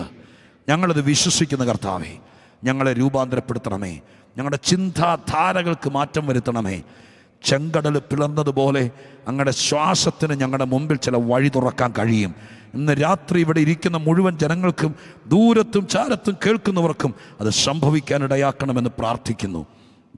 സ്വർഗം അത് ചെയ്യുമെന്നുള്ള വിശ്വാസത്തോടെ എൻ്റെ അന്തരാത്മാവിൽ അത് നിറവേറുമെന്ന് പരിശുദ്ധാത്മാവ് പറഞ്ഞിരിക്കയാൽ ആ ഒരു നിറവിന് വേണ്ടി കർത്താവിൻ്റെ വചനത്തിലേക്ക് വരുന്ന കർത്താവ്, അങ്ങയുടെ ജനത്തെ കൂട്ടി ദൈവവചനത്തിനകത്തേക്ക് പ്രവേശിക്കുമ്പോൾ ദൈവാത്മാവ് തന്നെ ഞങ്ങളെ ഒരേ ആത്മാവിൽ ഒരേ ശക്തിയിൽ ഇരുത്തണമെന്ന് പ്രാർത്ഥിക്കുന്നു. കർത്താവിൻ്റെ സന്നിധാനത്തിൽ ബഹുമാനപുരസ്സരമായിരിക്കാൻ എല്ലാവരെയും കർത്താവ് ഒരുക്കിയാട്ടെ. പ്രാർത്ഥന കേട്ടതിന് നന്ദി. യേശു ക്രിസ്തുവിൻ്റെ നാമത്തിൽ പ്രാർത്ഥിക്കുന്നത് കേൾക്കണമേ സ്വർഗീയ പിതാവാം ദൈവമേ. കരമുയർത്തി ഒന്നോടെ കർത്താവിന് സ്തോത്രം പറയാം എല്ലാവരും കൂടെ. ദൈവം നമ്മെ അനുഗ്രഹിക്കട്ടെ. എബ്രായ ലേഖനത്തിൻ്റെ വാക്യം വായിച്ചുകൊണ്ടാണ് നിങ്ങളുടെ ദൈവത്തിൻ്റെ വചനം സംസാരിക്കാനുള്ള പ്രേരണ ഇന്ന് രാത്രിക്ക് തന്നിരിക്കുന്ന ദൈവം. എബ്രായ ലേഖനം 7-ാം അധ്യായം 25-ാം വാക്യം. എബ്രായ ലേഖനം 7-ാം അധ്യായം 25-ാം വാക്യം. സ്തോത്രം. നിങ്ങളിൽ ആരെങ്കിലും മലയാളത്തിൽ വായിക്കാൻ പറ്റുന്നവർ സജീവമാണെങ്കിൽ വായിക്കുക, അല്ലെങ്കിൽ ഞാൻ തന്നെ വായിക്കാം. 7-ാം അധ്യായത്തിൻ്റെ 25-ാം വാക്യം. സ്തോത്രം. എബ്രായ ലേഖനം വായിക്കാൻ പറ്റുമെങ്കിൽ ദയവായിട്ടൊന്ന് വായിച്ചാട്ടെ. എബ്രായ ലേഖനം 7:25 വായിച്ചാട്ടെ. എന്തെഴുതിയിരിക്കുന്നത്? അതുകൊണ്ട് താൻ മുഖാന്തരമായി ദൈവത്തോട് അടുക്കുന്നവർക്ക് വേണ്ടി പക്ഷവാദം ചെയ്യുവാൻ സദാ ജീവിക്കുന്നവനാകയാൽ അവരെ പൂർണ്ണമായി രക്ഷിപ്പാൻ അവൻ പ്രാപ്തൻ ആകുന്നു. എബ്രായ ലേഖനത്തിൻ്റെ ഏറ്റവും പ്രധാനപ്പെട്ട വാക്യങ്ങളിൽ ഒന്നാണ് പ്രാർത്ഥനാ മുറിയിൽ പരിശുദ്ധാത്മാവ് നിങ്ങളുമായി പങ്കുവെക്കാൻ എൻ്റെ ഹൃദയത്തിൽ പ്രേരണ തന്നത്. സ്തോത്രം. ക്രിസ്തു കേന്ദ്രീകൃതമായിരിക്കുന്നൊരു വാക്യമാണ് 7:25. സ്തോത്രം. 7-ാം അധ്യായത്തിൻ്റെ 25-ാം വാക്യം ക്രിസ്തു കേന്ദ്രീകൃതമാണ്. യേശു ക്രിസ്തുവിനെ കേന്ദ്രീകരിച്ചുകൊണ്ടാണ്. ഒരു പ്രഭാഷണ വേദിയിൽ എന്ന നിലയ്ക്ക് സ്തോത്രം എൻ്റെ യേശുവിനെ കേന്ദ്രീകരിച്ച വാക്യത്തെ 4ആയി വിഭജിക്കാം. യേശു കേന്ദ്രീകൃതമായി നമ്മളിപ്പോൾ വായിച്ച വാക്യത്തെ 4ആയി വിഭജിക്കാം. സ്തോത്രം. ദൈവവചനം ശ്രദ്ധിക്കുന്നവരും വചനം മനസ്സിലാക്കാൻ താല്പര്യപ്പെടുന്നവരുമായിരിക്കുന്ന പ്രിയപ്പെട്ടവർ വളരെ ശ്രദ്ധിക്കുക. 4 നമുക്ക് ആ വാക്യത്തെ തിരിച്ചിടാം. 1, മനുഷ്യനെ ദൈവത്തോട് അടുപ്പിക്കുന്ന ക്രിസ്തു ആ വാക്യത്തിനകത്തുണ്ട്. നമ്പർ 1, മനുഷ്യനെ ദൈവത്തോട് അടുപ്പിക്കുന്ന ക്രിസ്തു. നമുക്കത് ചിന്തിക്കാം. എങ്ങനെയാണ് മനുഷ്യനെ യേശു ദൈവത്തോട് അടുപ്പിച്ചത്? മനുഷ്യനും ദൈവമായിട്ട് എവിടെയാണ് അകൽച്ച ഉണ്ടായത്? മനുഷ്യൻ ദൈവത്തോട് അടുത്തില്ലെങ്കിലുള്ള പ്രശ്നം എന്താണ്? ഈ ലോകത്തിൽ മനുഷ്യനെ ദൈവത്തോട് അടുപ്പിക്കുന്ന മൂമെൻറ്റുകളാണോ അതെയോ മനുഷ്യനെ ദൈവത്തിൽ നിന്ന് അകറ്റുന്ന ചലനാത്മകമായിരിക്കുന്ന ഘടകങ്ങളാണോ അധികമുള്ളത്? ഇതൊക്കെ സ്തോത്രം വിചിന്തനം ചെയ്യുന്ന ആളുകളുടെ ചിന്തയ്ക്ക് വേണ്ടി ഇട്ടു തരുന്നു. സന്ദർഭോചിതമായിട്ട് ആ കാര്യങ്ങളെക്കുറിച്ച് ചിന്തിക്കാൻ സ്തോത്രം അവസരമുണ്ടെങ്കിൽ നമുക്ക് വിലയിരുത്താം. ഒന്നാമത്തത്, മനുഷ്യനെ ദൈവത്തോട് അടുപ്പിക്കുന്ന ക്രിസ്തുവിനെ ആ വാക്യത്തിൽ കാണാം. 2, ദൈവത്തോട് അടുത്തവർക്ക് വേണ്ടി പക്ഷപാതം ചെയ്യുന്ന ക്രിസ്തു. ഈ വാക്യത്തിൽ രണ്ടാമത് യേശുവിനെ നമുക്ക് ഹൈലൈറ്റ് ചെയ്ത് കാണാൻ പറ്റുന്നു, അല്ലെങ്കിൽ എടുത്ത് പുറത്തേക്ക് കൊണ്ടുവരാൻ പറ്റുന്നു. ദൈവത്തോട് അടുത്തവർക്ക്, താൻ മുഖാന്തരം ദൈവത്തോട് അടുത്തവരെ, അവർക്ക് വേണ്ടി പക്ഷപാതം ചെയ്യുന്ന ക്രിസ്തുവിനെ ഈ വാക്യത്തിൽ കാണാൻ കഴിയുന്നു. അതൊരു ഗംഭീര കാര്യമാണ്. ഒരു അഡ്വക്കേറ്റിനെ പോലെ, ഒരു വക്കീലിനെ പോലെ, ഇവിടുത്തെ ഏതെങ്കിലും പ്രായോഗിക കോടതികളല്ല, പിന്നെയോ മഹാദൈവത്തിൻ്റെ തിരുസന്നിധിയാണ് ഏറ്റവും വലിയ കോടതി. ദൈവിക കോടതി നീതി പ്രഖ്യാപിച്ചാൽ, കേൾക്കുന്നുണ്ടല്ലോ നിങ്ങൾ? സ്തോത്രം. ദൈവിക കോടതി ഒരു നീതി പ്രഖ്യാപിച്ചാൽ, ദൈവിക കോടതി ഒരു വിധി പുറപ്പെടുവി വെച്ചാൽ അതിനെ ജയിക്കാൻ ലോകത്തൊരു ശക്തിക്കും കഴിയുകയില്ല. ഇന്ന് രാത്രി ഞാൻ നിങ്ങളെ നോക്കി പറയുന്നു, നിങ്ങൾ പ്രതീക്ഷിച്ചിരിക്കുന്നതെങ്കിൽ ദൈവിക കോടതിയുടെ വിധി ഇന്ന് രാത്രി പുറപ്പെടുവിക്കും ദൈവം. സ്തോത്രം. ചിന്തയിലേക്ക് വരുമ്പോൾ സംഭവിക്കുമെന്ന് എൻ്റെ വിശ്വാസം, എൻ്റെ മനസ്സിൽ ദൈവമായ കർത്താവ് ധാരണ പറയുന്നു. അപ്പോൾ ദൈവത്തിൻ്റെ കോടതിയിൽ വാദിക്കാൻ ഒരു വക്കീലോ, സ്തോത്രം, ഒരു അഡ്വക്കേറ്റിനെ പോലെ നിന്ന് വാദിക്കാൻ, അതിൻ്റെ പേരാണ് പക്ഷവാദം. മധ്യസ്ഥതയും പക്ഷവാദവും തമ്മിലുള്ള വ്യത്യാസം എന്താണ്? സ്തോത്രം. യേശുക്രിസ്തു സഭയ്ക്ക് വേണ്ടി എന്താണ് ചെയ്യുന്നത് എന്നിത്യാദി കാരണം മരണ പുനരുത്ഥാനങ്ങൾക്കപ്പുറമുള്ള ക്രിസ്തു സ്വർഗത്തിലിരുന്നു കൊണ്ട് യേശുക്രിസ്തുവിനെ വിശ്വസിക്കുന്നവർക്ക് വേണ്ടി ചെയ്യുന്ന പ്രൗഢമായിരിക്കുന്ന പ്രവൃത്തികളെക്കുറിച്ച് തിരുവെഴുത്തിൻ്റെ ലേഖനങ്ങളിൽ പരാമർശിക്കുന്നുണ്ട്. ലേഖനങ്ങളിലെ ക്രിസ്തു എന്നൊരു വിഷയം സഭ ശ്രദ്ധയോടെ കൈകാര്യം ചെയ്യേണ്ടതാണെന്ന കാര്യം കൂടെ കർത്തൃദാസൻ എന്ന നിലയ്ക്ക് നിങ്ങളെ ഓർപ്പിച്ചുകൊണ്ട് അടുത്ത വാക്കിലേക്ക് വരികയാണ്. രണ്ടാമത്തതാണ് പക്ഷപാതം ചെയ്യുന്ന ക്രിസ്തു. 3, സദാ ജീവിക്കുന്ന ക്രിസ്തു. എന്താ അങ്ങനെ പറയാൻ കാരണം? ഇവിടെ വന്ന സകല സ്തോത്രം അധികാരികളും ചരിത്രകാരന്മാരും മതസ്ഥാപകരെല്ലാം എന്നേക്കും ജീവിക്കുന്നവരല്ല, മരണം കൊണ്ട് അവസാനിച്ചവരാണ്. ആറടി മണ്ണിൽ നീറി അടങ്ങിയവരാണ്. സ്തോത്രം. തീനാളങ്ങൾ ഏറ്റുവാങ്ങിയവരാണ്. അവരിനി ഇല്ല. സ്തോത്രം. No more. അവരിനി ഇല്ല ചരിത്രത്തിൽ. എന്നാൽ യേശുവിനെ കുറിച്ച് വേദപുസ്തകം പഠിപ്പിക്കുന്നു, മരണത്തിന് ഒതുക്കാൻ കഴിഞ്ഞവനല്ല. 3 ദിവസങ്ങൾ യേശു കല്ലറയിൽ ഒതുങ്ങിയെങ്കിലും 3-ാം നാൾ ഉയർത്തെഴുന്നേറ്റു. ഇന്നവൻ സഭയ്ക്ക് വേണ്ടി എന്റെയും നിങ്ങളുടെയും ഉള്ളിൽ ജീവിക്കുന്നവനാണ്. ജീവിക്കുന്ന ക്രിസ്തുവിനെ അകത്ത് പേറി എത്ര പേരിന്ന് രാത്രിയിനകത്ത് വന്നിട്ടുണ്ട്? അവൻ എൻ്റെ അകത്ത് ജീവിക്കുന്നു എന്ന് വിശ്വസിക്കുന്ന എത്ര പേരുണ്ട്? അവർ ദൈവത്തിന് നന്ദിയോടെ ഈ രാത്രി അത് കേൾക്കുമ്പോൾ ആരും പറയാതെ ശക്തിയോടെ സ്തോത്രം ചെയ്താട്ടെ.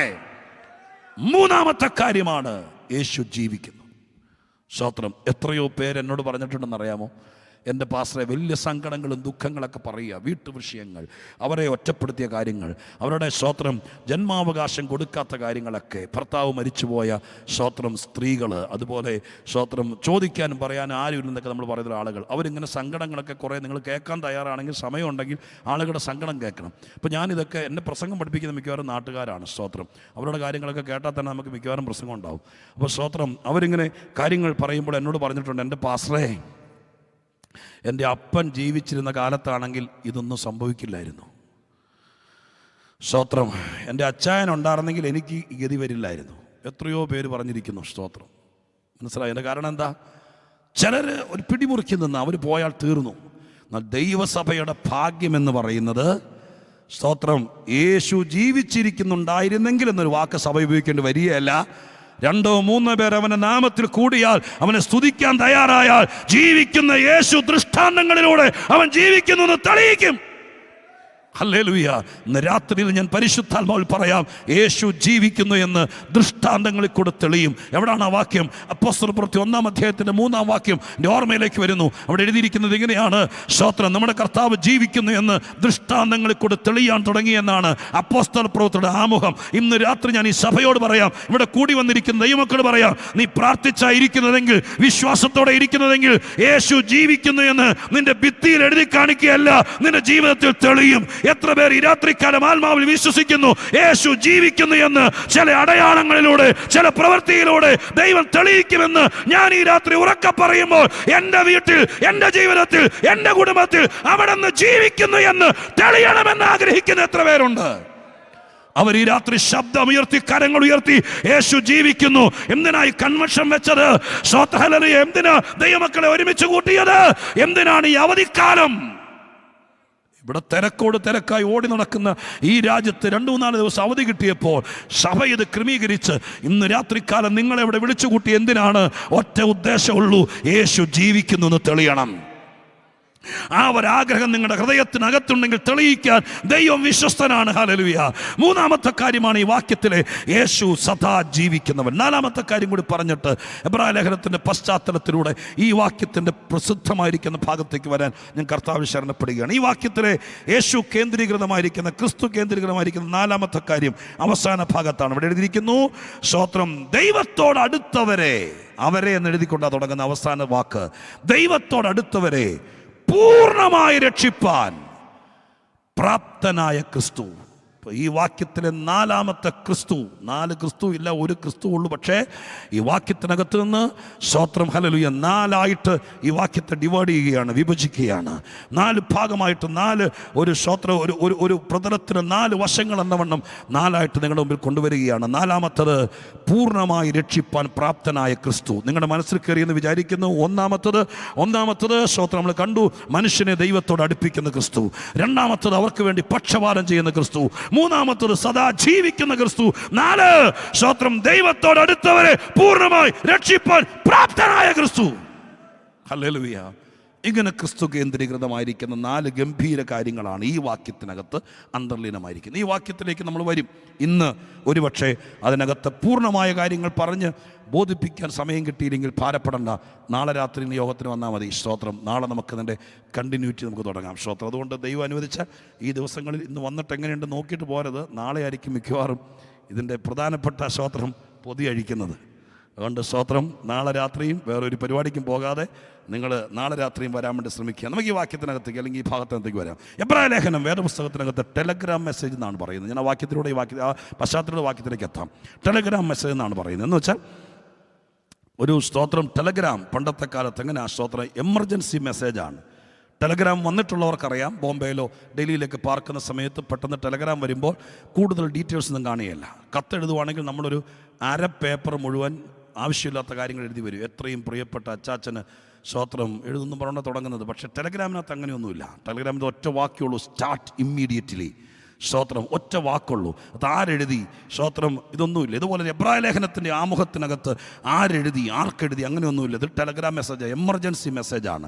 എന്തുകൊണ്ടാണ് ഇതൊരു എമർജൻസി മെസ്സേജാണെന്ന് പറയാൻ കാരണം, എബ്രായ ക്രിസ്ത്യാനികൾക്ക് എഴുതിയ ലേഖനമാണ്. പൊതുവിൽ ഇത് കാനോനികമായി നമ്മുടെ വിശുദ്ധ ബൈബിളിൽ കിട്ടിയിരിക്കുന്നത്. നമുക്ക് സഭ ഇവിടെ ഉള്ളിടത്തോളം കാലം ഈ ലേഖനത്തിനകത്തെ മുഴുവൻ കാര്യങ്ങൾ നമുക്ക് ഏറ്റവും അനിവാര്യമായ ഘടകമാണ്.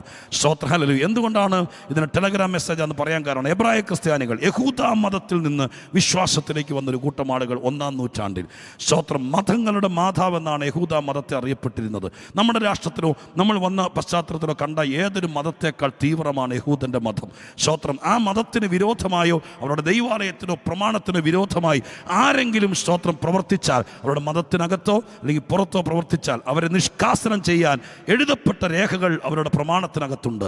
അതിനെ മുറുകെ പിടിച്ചുകൊണ്ട് അവർ ജീവിക്കുകയാണ്. മാത്രമല്ല സ്തോത്രം ഒരുപിടി കാര്യങ്ങൾ അതിനോട് ചേർത്ത് വെച്ചുകൊണ്ട് ഏറ്റവും തീവ്രവാദ മതമെന്ന് വേണമെങ്കിൽ പറയാം. അത്ര ശക്തമാണ് യഹൂദൻ്റെ ഇടപാടുകളും അവൻ്റെ മതചട്ടക്കൂടുകളും ചടങ്ങുകളുമെല്ലാം. അതിനകത്ത് നിന്ന് 1-ാം നൂറ്റാണ്ടിൽ യേശുക്രിസ്തുവിനെ വിശ്വസിച്ചുകൊണ്ട് രക്ഷിക്കപ്പെട്ട് സ്നാനപ്പെട്ട് കർത്താവിൻ്റെ സഭയിലേക്ക് ചേർന്ന് വരിക എന്ന് പറയുന്നത് ഒരസാധാരണ തൻ്റെ ഇടം വേണം. ഒരു സ്തോത്രം അതിന് പറഞ്ഞേരെ. ഹല്ലേലൂയ. ഇന്ന് രാത്രി നിങ്ങൾ ആരെങ്കിലും രക്ഷിക്കപ്പെട്ടവരാണെങ്കിൽ നിങ്ങളെ സല്യൂട്ട് ചെയ്യുന്നു. കാരണം എന്താണെന്നറിയാമോ? രക്ഷിക്കപ്പെടാൻ ഏറ്റവും അധികം വേണ്ടത് സ്തോത്രം ഇതുപോലെ പ്രാർത്ഥിക്കാൻ ഒരു ഉപദേശിയല്ല, പാടാൻ ഒരാളല്ല, നിങ്ങളുടെ വീട്ടിൽ ആഴ്ചയിൽ ഒരിക്കൽ വന്ന് പ്രാർത്ഥിക്കാൻ ഒരാളല്ല.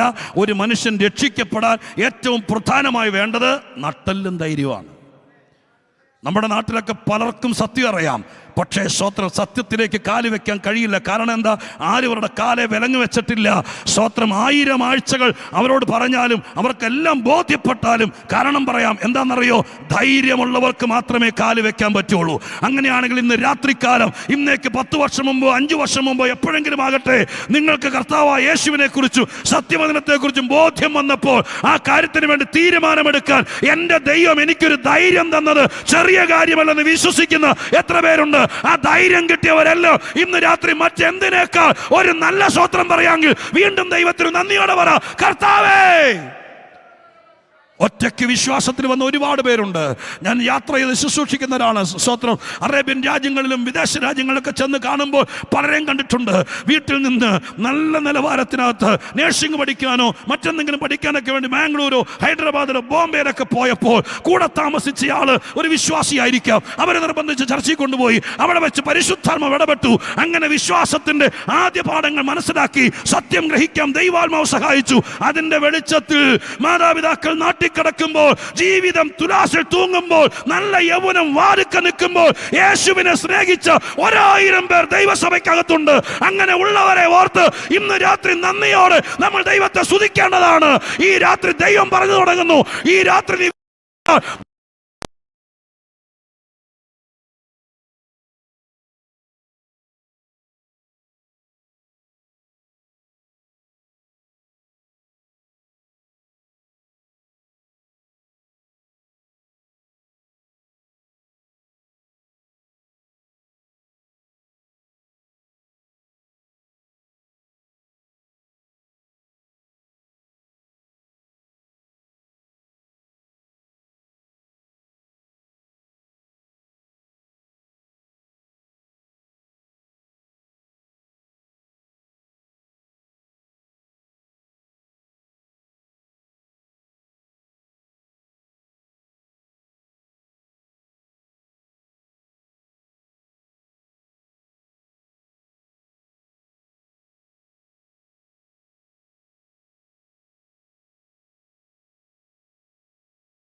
ദൈവം വിശ്വസ്തനാണ്.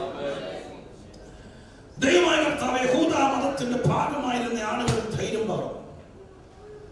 യേശുവിന്റെ പ്രഭാഷണങ്ങൾക്ക് പോയാൽ അവരെ പള്ളിഭ്രഷ്ടരാക്കണമെന്നും അവരെ കല്ലെറിഞ്ഞ് കൊല്ലണമെന്നവരെയും നിയമം പാസാക്കിയ പ്രൗഢമായിരിക്കുന്ന ഒരു കൂട്ടരുടെ ഇടയിൽ നിന്ന് ആദ്യ നൂറ്റാണ്ടിലെ ആദ്യ ദിവസങ്ങളിൽ ഒരു കൂട്ടം ആളുകൾ യേശുക്രിസ്തുവിന്റെ മാർഗത്തിലേക്ക് ഇറങ്ങി. സ്തോത്രം. അവര് രഹസ്യ താവളങ്ങളിലാണ് അധികവും ആരാധിച്ചു പോകുന്നത്. വസ്തുവകളൊക്കെ ഈ ലേഖനത്തിൽ തന്നെ കാണാൻ കഴിയുന്നു. വസ്തുവകളൊക്കെ സ്തോത്രം സർക്കാർ കണ്ടുകെട്ടി, ചിലർ കൈയടക്കി, എങ്കിലും അവർ വിട്ടുകൊടുത്തില്ല. നഷ്ടങ്ങളെ ലാഭമാക്കുന്ന യേശുവിനെ അവർ വിശ്വസിച്ചു. എത്ര പേര് രാത്രിക്കാലം സ്തോത്രത്തോടെ വിശ്വസിക്കും? കർത്താവ് നിമിത്തം എന്തെങ്കിലും നഷ്ടം വന്നാൽ ദൈവം അത് 100 മടങ്ങ് തരാനാണ് പറഞ്ഞിരിക്കുന്നത്. അതിനെ വിശ്വസിച്ചുകൊണ്ട് അവർ ഉറച്ചു നിന്നു. ആ ഉറപ്പിലും ധൈര്യത്തെ അവർ മുന്നോട്ട് പോവുകയാണ്. അങ്ങനെ മുന്നോട്ട് പോയി 30 വർഷങ്ങൾ പിന്നിട്ടു. എന്നെ കേൾക്കുന്ന പ്രിയപ്പെട്ടവർ ശ്രദ്ധിച്ച് കേൾക്ക്. 30 വർഷങ്ങൾ പിന്നിട്ടു യേശു ക്രിസ്തുവിനെ രക്ഷകനായി സ്വീകരിച്ച് സ്വത്രം വലിയ മരണകരമായിരിക്കുന്ന ആ സ്വത്രം എന്താ പറയുക, എതിരുകളെ അവഗണിച്ചുകൊണ്ട് ദൈവത്തിന്റെ തിരുസന്നിധാനത്തിൽ നിന്ന് അവര് 30 വർഷങ്ങൾ പിന്നിട്ടു. 30 വർഷത്തിന് ഈ പ്രാർത്ഥന രഹസ്യത്താവളങ്ങളിലെ സ്വത്രം ആരാധന ഇതൊക്കെയായി. ഇവരെന്നും ഇവിടെ ലീഡേഴ്സ് എന്ന് പറയും, കർത്താവ് എത്രയും പെട്ടെന്ന് മടങ്ങി വരും, നിങ്ങളുടെ കഷ്ടങ്ങൾ മാറും, യേശു മടങ്ങി വരും. 30 കൊല്ലം കാത്തിരുന്നു. അവർക്ക് സ്വാഭാവികമായിട്ടും ഒരു മന്ദത ഭവിച്ചു. ആർക്ക്? എബ്രായ ക്രിസ്ത്യാനികൾക്ക്. ധൈര്യത്തോടെ കൃപയിലേക്ക് ഇറങ്ങി വന്ന് തന്റെ ഇടത്തോടെ യേശുവിനെ സ്വീകരിച്ച് വസ്തുവകൾ അപഹരിച്ചപ്പോൾ പോലും കരയാതെ ദൈവത്തിന്റെ മുഖത്തേക്ക് നോക്കി നിന്ന് അവർക്ക് മാനസികമായിരിക്കുന്ന ഭയങ്കര സമ്മർദ്ദങ്ങൾ നേരിട്ടപ്പോൾ ആ സ്വന്തം വിടുതലുകൾ താമസിച്ചപ്പോൾ, നമ്മുടെ ഭാഷയിൽ പറയാം, മറുപടികൾ താമസിച്ചപ്പോൾ, വിടുതലുകൾ താമസിച്ചപ്പോൾ ഇവിടെ മനസ്സിനകത്ത് ഭയങ്കര ഭാരമായി. ബൈബിളിന്റെ ഇബ്രായ ലേഖനത്തിന്റെ ഭാഷയിൽ തന്നെ പറഞ്ഞാൽ അവർ മന്ദതയുള്ളവരായി. ഈ സമയത്ത് അവർ പതുക്കെ പിന്മാറ്റത്തിലേക്ക്, പഴയതുപോലെ സഭായോഗങ്ങൾക്ക് വരാതെയായി, പഴയതുപോലെ പ്രാർത്ഥനകൾക്ക് സജീവമാകാതെയായി. ഹല്ലേലൂയ. അങ്ങനെ ആകാതെയായപ്പോൾ ഞാൻ നിങ്ങളോട് പറയാം, അതുകൊണ്ടാണ് കർത്താവിന്റെ വചനം എപ്പോഴും പറഞ്ഞിരിക്കുന്നത്, എന്നും ആത്മാവിന്റെ പുതുക്കത്തിലായിരിക്കണം.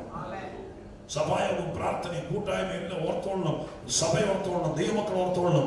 അതിനകത്തെന്നും സ്തോത്രം ആത്മാവിന്റെ പുതുക്കം ഉണ്ടാകണം. അതില്ലെങ്കിൽ തന്നെ പിന്നെ പറയുന്നത് പോലെ തന്നെ വീണ്ടും പറഞ്ഞാൽ നമ്മൾ മടങ്ങിപ്പോരുന്നെങ്കിൽ ആളുകളുടെ മനസ്സ് മരടിക്കും. അങ്ങനെ വരുമ്പോൾ സ്തോത്രം കാര്യങ്ങൾക്ക് താല്പര്യമില്ലാതെയാകും. ഇവർക്ക് പ്രാർത്ഥനയ്ക്ക് മറുപടിയില്ല, കാര്യങ്ങൾ മുന്നോട്ട് പോകുന്നില്ല, പ്രതീക്ഷിക്കുന്ന പോലെ കാര്യങ്ങൾ നയിക്കപ്പെടാതെയാകുന്നു. അങ്ങനെ ഒരു സ്ഥിതി വന്നപ്പോൾ സ്തോത്രം ഒരു മന്ദതയുള്ളവരായി. എന്ത് ചെയ്യണമെന്നറിയാതെ ഇവർ പകച്ചു നിൽക്കുന്ന സമയത്ത് ഇവരെ വീണ്ടെടുത്ത് ദൈവം അടങ്ങിയിരുന്നില്ല. ഹല്ലേലൂയ. ഞാൻ ഇന്ന് രാത്രി അടുത്ത ദൂത് പറയാൻ പോവുക. നിന്റെ ജീവിത സാഹചര്യങ്ങൾ നിന്നെ മരവിപ്പിക്കുമ്പോൾ, നിന്റെ ഇടത്തും വലത്തും നിൽക്കുന്നവർ നിന്നെ ഫ്രീസ് ആക്കുമ്പോൾ, നിന്റെ മുമ്പിലെ വിഷയങ്ങൾ പലപ്പോഴും നിനക്ക് തടസ്സം സൃഷ്ടിക്കുമ്പോൾ, നിനക്ക് പ്രാർത്ഥിക്കാൻ പോലും തോന്നാത്ത സ്ഥിതി വരുമ്പോൾ, നിനക്ക് ദൈവത്തെ വിളിക്കാൻ പോലും നാമനങ്ങാതെ വരുമ്പോൾ, അത്രയ്ക്ക് കഠിനമായ പ്രയാസങ്ങളിലൂടെ കാത്തിരിപ്പ് നീണ്ടുപോകുമ്പോൾ, എന്ത് ചെയ്യണമെന്നറിയാതെ ആത്മാവിൽ മരവിക്കുമ്പോൾ, ആരും കാണുന്നില്ലെങ്കിലും മനസ്സറിയുന്നൊരു ദൈവം ഇന്ന് രാത്രികാലം നിന്റെ തലയ്ക്ക് മീതെയുണ്ട്. അവൻ ഈ രാത്രി നിന്നോട് ഇടപെടുകയോ. യേശുവിന്റെ നാമത്തിൽ ദൈവത്തിന്റെ സഭയെ ഈ രാത്രികാലം സ്വർഗത്തിലെ ദൈവം സജീവമാക്കിയ അതിനെ ഒക്യുപ്പ് ചെയ്യാൻ വേണ്ടി പോകുകയോ. എത്ര പേര് ഇന്ന് രാത്രികാലം അതിനോട് ചേർന്ന് നിന്ന് പറയാൻ തയ്യാറാകും? ദൈവം പറയുന്നു, നിന്റെ മനസ്സ് ദൈവം അറിയുന്നു. നിന്റെ ഭാരങ്ങൾ, വേദനകൾ, പ്രാർത്ഥിച്ചിട്ട് നടക്കാത്ത വിഷയങ്ങൾ, മുന്നോട്ട് പോകുന്ന കാര്യങ്ങളുടെ തടസ്സങ്ങൾ, ഇതെല്ലാം അറിയുന്നു ദൈവം. ഹല്ലേലൂയ. കർത്താവ് ചാടി ഇടപെട്ടു. സ്തോത്രം. ഹല്ലേലൂയ. ഇന്ന് രാത്രി നിങ്ങൾ ചിലരോട് ഞാൻ പറയുന്നു, സമയം ഒട്ടും വൈകിട്ടില്ല. ദൈവം കൃത്യസമയത്ത് ഇടപെടുന്നവനാണ്. നീ തളരുന്നു എന്ന് കാണുമ്പോൾ, നിന്റെ കയ്യിലെ പണം തീർന്നു എന്ന് കാണുമ്പോൾ, നിനക്കിനി ഇവിടെ നിൽക്കാൻ പറ്റാത്ത സ്ഥിതി വരുന്നു എന്ന് കാണുമ്പോൾ, നിന്റെ ജയത്തിന്റെ സാധ്യത ഇല്ലെന്ന് കാണുമ്പോൾ, നീ ദൈവത്തെ വിശ്വസിച്ചത് വെറുതെ ആയി പോയെന്ന് സാത്താനും കൂട്ടരും പരിഹസിക്കാൻ ഒരുങ്ങുമ്പോൾ, ദൈവം അടങ്ങിയിരിക്കുമെന്ന് വിചാരിക്കരുത്. ആർക്കോ വേണ്ടി ഞാൻ ഈ ദൂത് ഉറക്കെ പറയുന്നു, എന്റെ ദൈവം നിനക്ക് വേണ്ടി മാത്രമായിരിക്കാം ഇന്ന് രാത്രി ഈ യോഗം വെച്ചതും ഈ ദൂത് പറയുന്നതും.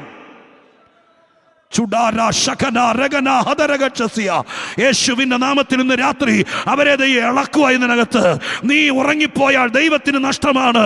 നീ പിന്മാറിപ്പോയാൽ, നീ പ്രാർത്ഥിക്കാതിരുന്നാൽ, നീ മനസ്സ് മുരടിച്ചാൽ, നീ അടങ്ങിയിരിക്കാൻ, നിന്നെ സ്വത്രം ഒതുക്കിയിരുത്താൻ എരിഹോവിലെ കുരുടനോട് പറഞ്ഞതുപോലെ നിന്നെ ഒതുക്കാൻ വേണ്ടി ദുഷ്ടന്റെ ശക്തികൾ നോക്കുമ്പോൾ, എന്റെ ദൈവം പറയുന്നു, നിന്നെ ഒതുക്കാൻ ഞാൻ സമ്മതിക്കില്ല, നിന്നെ അടക്കാൻ ഞാൻ സമ്മതിക്കില്ല. എത്ര പേർ കേൾക്കുന്നുണ്ട്? അവരുടെ ദൈവാത്മാ പറയുന്നത് ഇന്ന് രാത്രിക്കാലം അവർക്ക് വേണ്ടി ദൈവം എഴുന്നേക്കാതിരിക്കില്ല. യേശുവിന്റെ നാമത്തിൽ അവർ ഈ രാത്രി കെട്ടടിയുമ്പോൾ ആ മുഖം കുടഞ്ഞുകളോ, നിന്റെ ഭാരം ഒന്നാമത്തെ രാത്രി മാറിപ്പോട്ടെ.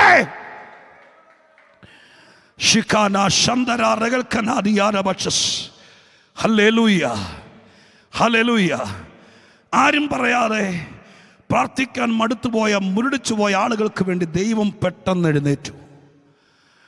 അവരെ സജീവമാക്കാൻ, അവരെ ഉറപ്പിക്കാൻ, അവരെ ദൈവം മറന്നിട്ടില്ലെന്ന് പറയാൻ, അവരെ ദൈവം കൈവിട്ടിട്ടില്ലെന്ന് പറയാൻ, അവരുടെ സാധ്യതകൾ മങ്ങിയിട്ടില്ലെന്ന് പറയാൻ, സ്വർഗത്തിൽ ദൈവം അവരെ ഉപേക്ഷിച്ചിട്ടില്ലെന്ന് പറയാൻ, സ്വർഗത്തിലെ ദൈവം എഴുതിപ്പിച്ച ലേഖനമാണ് എബ്രായ ലേഖനം. സ്തോത്രം. ഹല്ലേലൂയ. ഈ രാത്രി ദൈവം പറയുന്നു, നീ തളരുമ്പോൾ ദൈവം ദൂതയക്കും. നീ ഒതുങ്ങുമ്പോൾ ദൈവം ദൂതയക്കും. ഇന്ന് രാത്രികാലം ഹല്ലേലൂയ, നീ ഉറങ്ങിയാൽ ദൈവത്തിന് നഷ്ടമാണ്. നീ ഉറങ്ങുന്നത് സാത്താന് ലാഭമാണ്.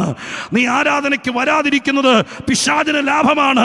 നീ ആരാധനയ്ക്ക് വന്നാലും ഒന്നും മിണ്ടാതെ നഷ്ടബോധത്തോടെ ഇരിക്കുന്നത് അന്ധകാര ശക്തിക്ക് ലാഭമാണ്. എന്നാൽ നീ ഒരു സ്തോത്രം പറഞ്ഞാൽ, നീ ഒന്ന് പ്രാർത്ഥിച്ചാൽ, നീ ഒന്ന് കൈയടിച്ചാൽ, നീ ഒന്ന് പാട്ടുപാടിയാൽ, നിന്റെ വീടിനകത്തിരുന്ന് നീ ഒന്ന് പ്രാർത്ഥിച്ചാൽ ഇരുട്ടിന്റെ ശക്തികൾക്ക് നഷ്ടമാണ്. ഇത് നീ ഇന്ന് രാത്രി തിരിച്ചറിയുക. യേശുവിന്റെ നാമത്തിൽ അതിന് പോലും മനസ്സില്ലാതെ ഒതുങ്ങിപ്പോകുന്ന ചിലരോട് ഇന്ന് രാത്രി ദൈവാത്മാവിൽ ഞാൻ വിളിച്ചു പറയുന്നു, നിന്നെ ദൈവം ഈ യോഗത്തിനകത്ത് വെച്ച് ബലപ്പെടുത്തുകയോ.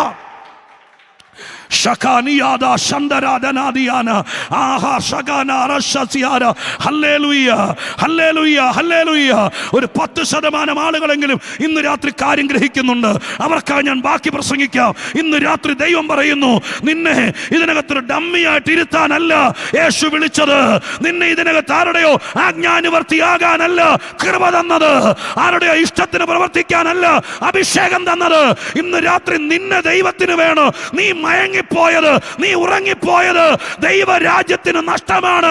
അതുകൊണ്ട് സ്വർഗ്ഗം എബ്രായനെ മറക്കില്ല, അവനെ ഉപേക്ഷിക്കാൻ കഴിയില്ല.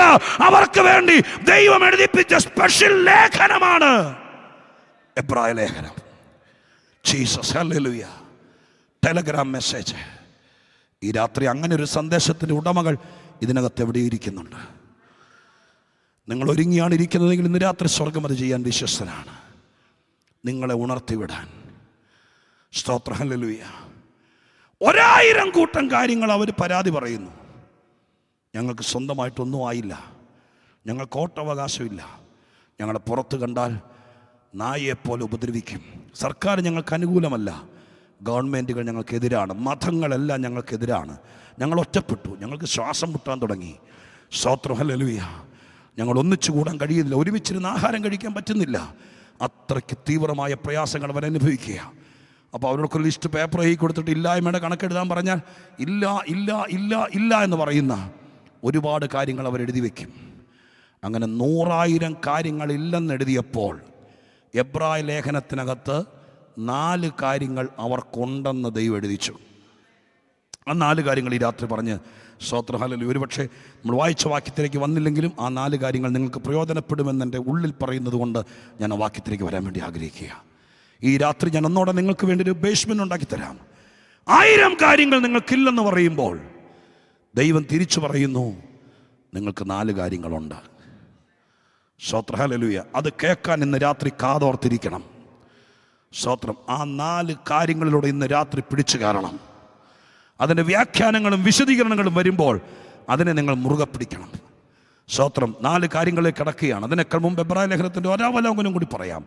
74 പ്രത്യേക പദങ്ങളിലൂടെ എബ്രായ ലേഖനത്തിനകത്ത് യേശുവിനെ അവതരിപ്പിക്കുകയാണ്. 74 പ്രധാനപ്പെട്ട സ്തോത്രം ക്യാപ്ഷനുകളോ ടൈറ്റിലുകളോ നാമങ്ങളൊക്കെ ആയിട്ട് 74ഓടത്തോളം വാക്കുകൾ. സ്തോത്രം ഹല്ലേലൂയ. ഏകദേശം 70-ൽ പരം വിഷയങ്ങളാണ് എബ്രായ ലേഖനം കൈകാര്യം ചെയ്യുന്നത്.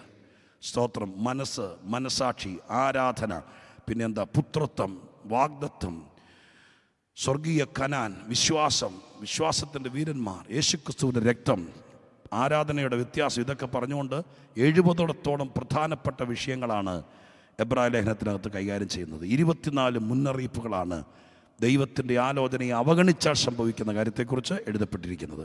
ഇത്രയും കാര്യങ്ങളുടെ ഒരു സംയോജനമാണ് എബ്രായ ലേഖനം എന്ന് ഓർപ്പിച്ചുകൊണ്ട് ഞാൻ ആദ്യം പറഞ്ഞതുപോലെ 4 കാര്യങ്ങളിലേക്ക് നിങ്ങളുടെ ശ്രദ്ധയെ തിരിക്കുകയാണ്. സ്തോത്രം. അനേക കാര്യങ്ങൾ ഇന്ന് രാത്രിക്കാലം ഇവിടെ വന്നിരിക്കുന്ന പ്രിയപ്പെട്ടവർ, ദൂരത്തും ചാരത്തും കേൾക്കുന്നവരെല്ലാം അത് ശ്രദ്ധിക്കണം. നിങ്ങൾക്കില്ലെന്ന് പറയുന്ന എത്ര കാര്യം ഉണ്ടെങ്കിലും അതിനെ ഈ 4 കാര്യം കൊണ്ട് ക്യാൻസൽ ചെയ്യാൻ പോവുക. ഹല്ലേലൂയ. നിങ്ങൾക്കില്ലാത്തത്, നിങ്ങൾക്ക് ആരോഗ്യമില്ലേ, നിങ്ങൾക്ക് രോഗമുണ്ടോ, ആകാശത്തൂടെ കടന്നുപോയ ഒരു മഹാപുരോഹിതൻ നിങ്ങൾക്കുണ്ട്. സ്തോത്രം. ഹല്ലേലൂയ. ആകാശത്തോട് കടന്നുപോയൊരു മഹാപുരോഹിതൻ നിങ്ങൾക്കുണ്ട്. യേശുവാണെന്ന് അവിടെ വ്യക്തമായി പറയുന്നുണ്ട്. 9 വാക്യങ്ങളിലൂടെ എബ്രായ ലേഖനം യേശുക്രിസ്തുവിൻ്റെ മഹാപൗരോഹിത്യത്തെ ഉറപ്പിക്കുകയാണ്.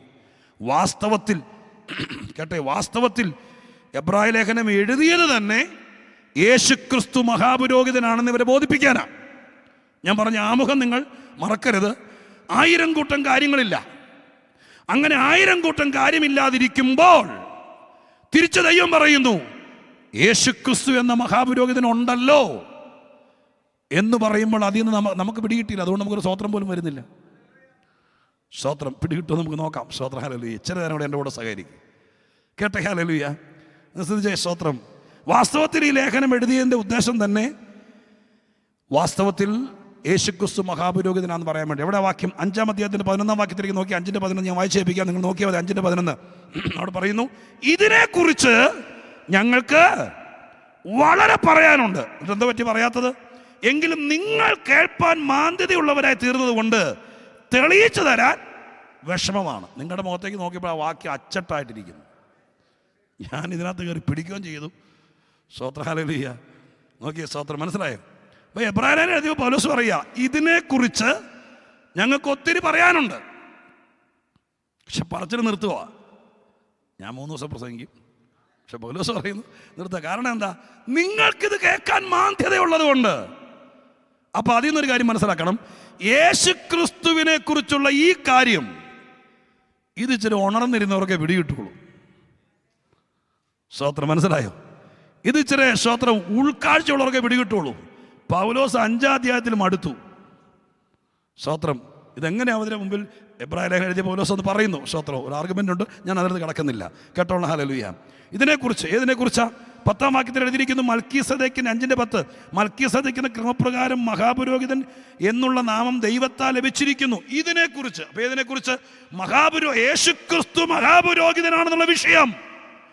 ആ വിഷയത്തെക്കുറിച്ച് ഞങ്ങൾക്ക് ഭയങ്കരമായി പറയാനുണ്ട്. പക്ഷെ കേൾവിക്കാരായ നിങ്ങൾക്ക് മാന്യതയുള്ളതുകൊണ്ട് ഇത് പറഞ്ഞു ഫലിപ്പിക്കാൻ ബുദ്ധിമുട്ടാണ്. അപ്പം ഇതൊരു മർമ്മല്ലേ? ചുമ്മാ മുഴമാർ. മഹാപുരോഹിതൻ്റെ പദവി എന്താണെന്നറിയാം. അത് മനസ്സിലാക്കാൻ വേണ്ടി പറയാം. ഞാൻ നിങ്ങൾ എങ്ങനെയാണ് ഉദാഹരിച്ച് തരുന്നത് നിങ്ങൾ പിടികിട്ടാൻ വേണ്ടി.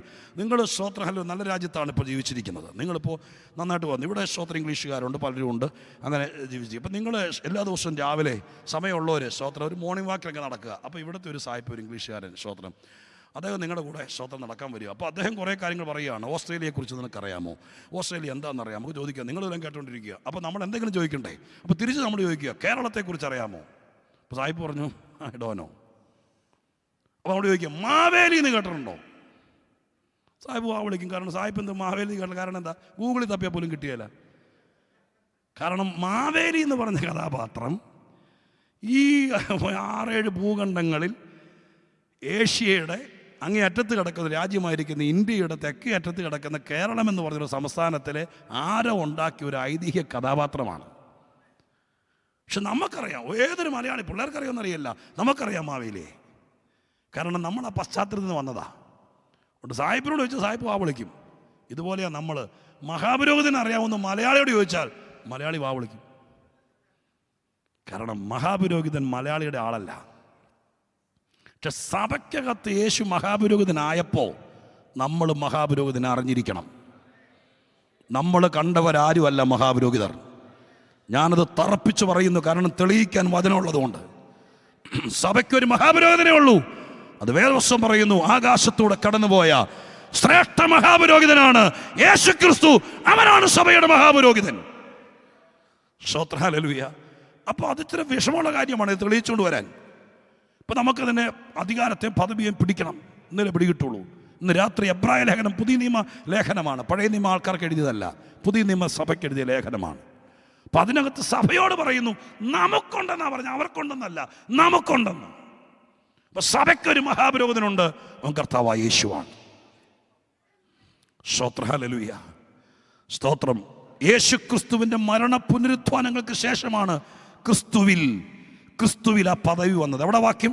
എബ്രായ ലേഖനം അതിനെ പക്ക തെളിയിക്കുന്നുണ്ട്. 8-ാം അധ്യായത്തിൻ്റെ 4-ാം വാക്യം. 8:4 എന്താ എഴുതിയിരിക്കുന്നത്? അവൻ ഭൂമിയിലായിരുന്നെങ്കിൽ.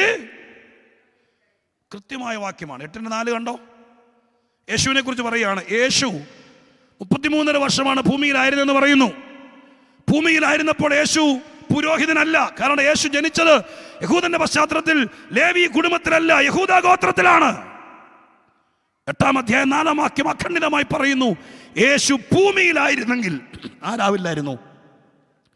പുരോഹിതനാകില്ലായിരുന്നു. അപ്പൊ അതിനർത്ഥം കൃത്യമല്ലേ? വായിക്കാൻ അറിയാവുന്നവർക്ക് ഭൂമിയിൽ നിന്ന് പോയതിന് ശേഷം ആക്കി പദവി കിട്ടിയെന്ന് ഒരു സ്തോത്രം പറ. സ്തോത്രം. ഹല്ലേലൂയ. മനസ്സിലാവുന്നോ? യേശുവിന്റെ മരണ പുനരുത്ഥാനങ്ങൾക്ക് ശേഷം സഭയ്ക്ക് വേണ്ടി യേശുവിൽ സിദ്ധിച്ച പദവികളും സഭയ്ക്ക് വേണ്ടിയിട്ടുള്ള അധികാരങ്ങളും സഭ അറിയണം. അതറിഞ്ഞെങ്കിലേ നമ്മുടെ ശക്തി വർദ്ധിക്കുള്ളൂ. അതറിഞ്ഞെങ്കിലേ യേശു ആരാന്ന് മനസ്സിലാവുള്ളൂ. സഭയുടെ ക്രിസ്തു, സഭയ്ക്ക് കിട്ടിയ ക്രിസ്തു. എഫേസ്യ ലേഖനത്തിൽ പറയുന്നുണ്ട് സഭയ്ക്ക് കിട്ടിയ ക്രിസ്തു ആരാന്ന്. സഭയ്ക്ക് കൊടുത്തിരിക്കുന്ന എവിടെ വാക്യം? അയ്യോ, അതെല്ലാം പറയാൻ പോയി കഴിഞ്ഞെന്ന് സ്വാഭാവികം നിൽക്കുകയല്ല. സ്തോത്രം. ആ വാക്കുകളെല്ലാം ലിങ്ക് ചെയ്ത് വരികയാണ്. എഫേസ്യ ലേഖനത്തിനകത്ത് നമ്മൾ വായിക്കുന്നുണ്ട്. സ്തോത്രം, ഹല്ലേലൂയ, സ്തോത്രം. എവിടെയാ? സഭയ്ക്ക് 21-ാം അധ്യായത്തിൻ്റെ, എഫേസ്യ ലേഖനം 1-ാം അധ്യായത്തിൻ്റെ 22-23, എഫേസ്യ ലേഖനം 1:22-23, സർവ്വവും അവൻ്റെ കാൽ കീഴാക്കി വെച്ച് അവനെ സർവ്വത്തിനും മീതെ തലയാക്കി എല്ലാറ്റിലും എല്ലാം നിറയ്ക്കുന്നവൻ്റെ നിറവായിരിക്കുന്ന അവൻ്റെ ശരീരമായ സഭയ്ക്ക് കൊടുക്കുകയും ചെയ്തു. ആരെ? യേശുവിനെ സഭയ്ക്ക് കിട്ടി. ഏത് യേശുവിനെയാ? യേശു ഒന്നേ ഉള്ളൂ. പക്ഷെ മരിച്ചടക്കപ്പെട്ട് ഉയർത്തെഴുന്നേറ്റ് വന്നതിന് ശേഷം സകലത്തെ അധികാരത്തെയും കീഴടക്കിയതിന് ശേഷം സ്വർഗത്തിലെ അധികാരിയായി എല്ലാറ്റിനെയും നിറയ്ക്കുന്നവനായി എൻ്റെ കർത്താവാക്കിയിട്ട് ആ കർത്താവിനെ പിതാവായ ദൈവം സഭയ്ക്ക് കൊടുത്തു. സഭയ്ക്ക് കിട്ടിയ യേശുവിനെ ഇന്ന് രാത്രി അകക്കണ്ണ് തുറന്ന് കണ്ടാൽ അവർക്ക് ഇന്ന് രാത്രി ഇവിടെ മൗനമായിരിക്കാൻ പറ്റില്ല. സഭയ്ക്ക് കിട്ടിയ യേശു, സ്തോത്രം, ഹല്ലേലൂയ, അവൻ അധികാരിയാണ്. അവൻ അശക്തനല്ല, അവൻ ആരാധ്യനാണ്. ആ ഒരു വിഷയം മാത്രം ബൈബിൾ ക്ലാസ് എടുത്ത് പഠിക്കണം. ലേഖനങ്ങളിലെ ക്രിസ്തു, സ്തോത്രം, മരണത്തിന് അപ്പുറമുള്ള ക്രിസ്തു, സ്വർഗത്തിൽ ചെന്നതിന് ശേഷം സഭയ്ക്ക് വേണ്ടിയിട്ട് ക്രിസ്തുവിൻ്റെ ശക്തി അവൻ എന്ത് ചെയ്യുന്നു? തിരിച്ചു വരാം ഈ വാക്യത്തിലേക്ക് തന്നെ. സ്തോത്രം, ഹല്ലേലൂയ. മഹാപുരോഹിതൻ, ആകാശത്തൂടെ കടന്നുപോയവൻ. ഞാൻ ചോദിക്കട്ടെ, എബ്രായ ക്രിസ്ത്യാനികൾ ഭയങ്കര കഷ്ടത്തിലാണ്.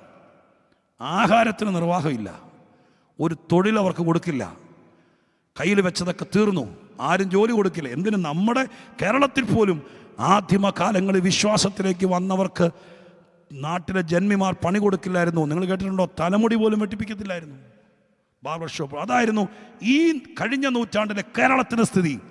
അങ്ങനെ 2000 വർഷങ്ങൾക്ക് മുമ്പ് അന്നത്തെ യഹൂദൻ്റെ പശ്ചാത്തലത്തിൽ നിന്ന് വിശ്വാസത്തിലേക്ക് വന്നവർക്ക് എന്തായിരിക്കും സ്ഥിതി? പണിയില്ല, ജോലിയില്ല, അരി മേടിക്കാൻ പറ്റില്ല, യാതൊരുവിധ അവകാശങ്ങളും ഇല്ല. പിള്ളേരെ വളർത്താൻ നിവൃത്തിയില്ലാതെ, ഉടുതുണിക്ക് മറുതുണിയില്ലാതെ യേശുവിന് വേണ്ടി 30ഓളം വർഷങ്ങൾ പിടിച്ചു നിന്നിട്ട് സ്വർഗത്തിൽ നിന്നൊരു മറുപടി ഇല്ലാത്തതിൻ്റെ വിങ്ങല് കാരണം എന്തു ചെയ്യണമെന്നറിയാതെ പിന്മാറ്റത്തിലേക്ക് പോയാലോ എന്ന് വിചാരിച്ചിരിക്കുന്ന സഭയ്ക്ക് വേണ്ടി യേശു ക്രിസ്തുവിൻ്റെ നാമത്തിൽ ദൈവം എഴുതിപ്പിച്ചതിനകത്ത് ദൈവം പറയിപ്പിച്ചു, നിങ്ങൾക്ക് അരി മേടിക്കാൻ കാശില്ലെങ്കിലും ആകാശത്തൂടെ കടന്നുപോയൊരു മഹാപുരോഹിതനുണ്ടല്ലോ എന്ന് പറഞ്ഞാൽ അവരെന്തർത്ഥത്തിൽ സ്തോത്രം ചെയ്യണം? മനസ്സിലായോ? ഇപ്പം ഞാൻ നിങ്ങളോട് പറയാം, ഞാൻ സഭയുടെ പാസ്റ്ററാ. എൻ്റെ സഭയിൽ സ്തോത്രം ഒരാൾ രോഗിയായി വളരെ ഭാരത്തോടുകൂടി ക്രിട്ടിക്കലായി കിടക്കുക. പെട്ടെന്ന് സ്തോത്രം എന്നെ അറിയിച്ചു.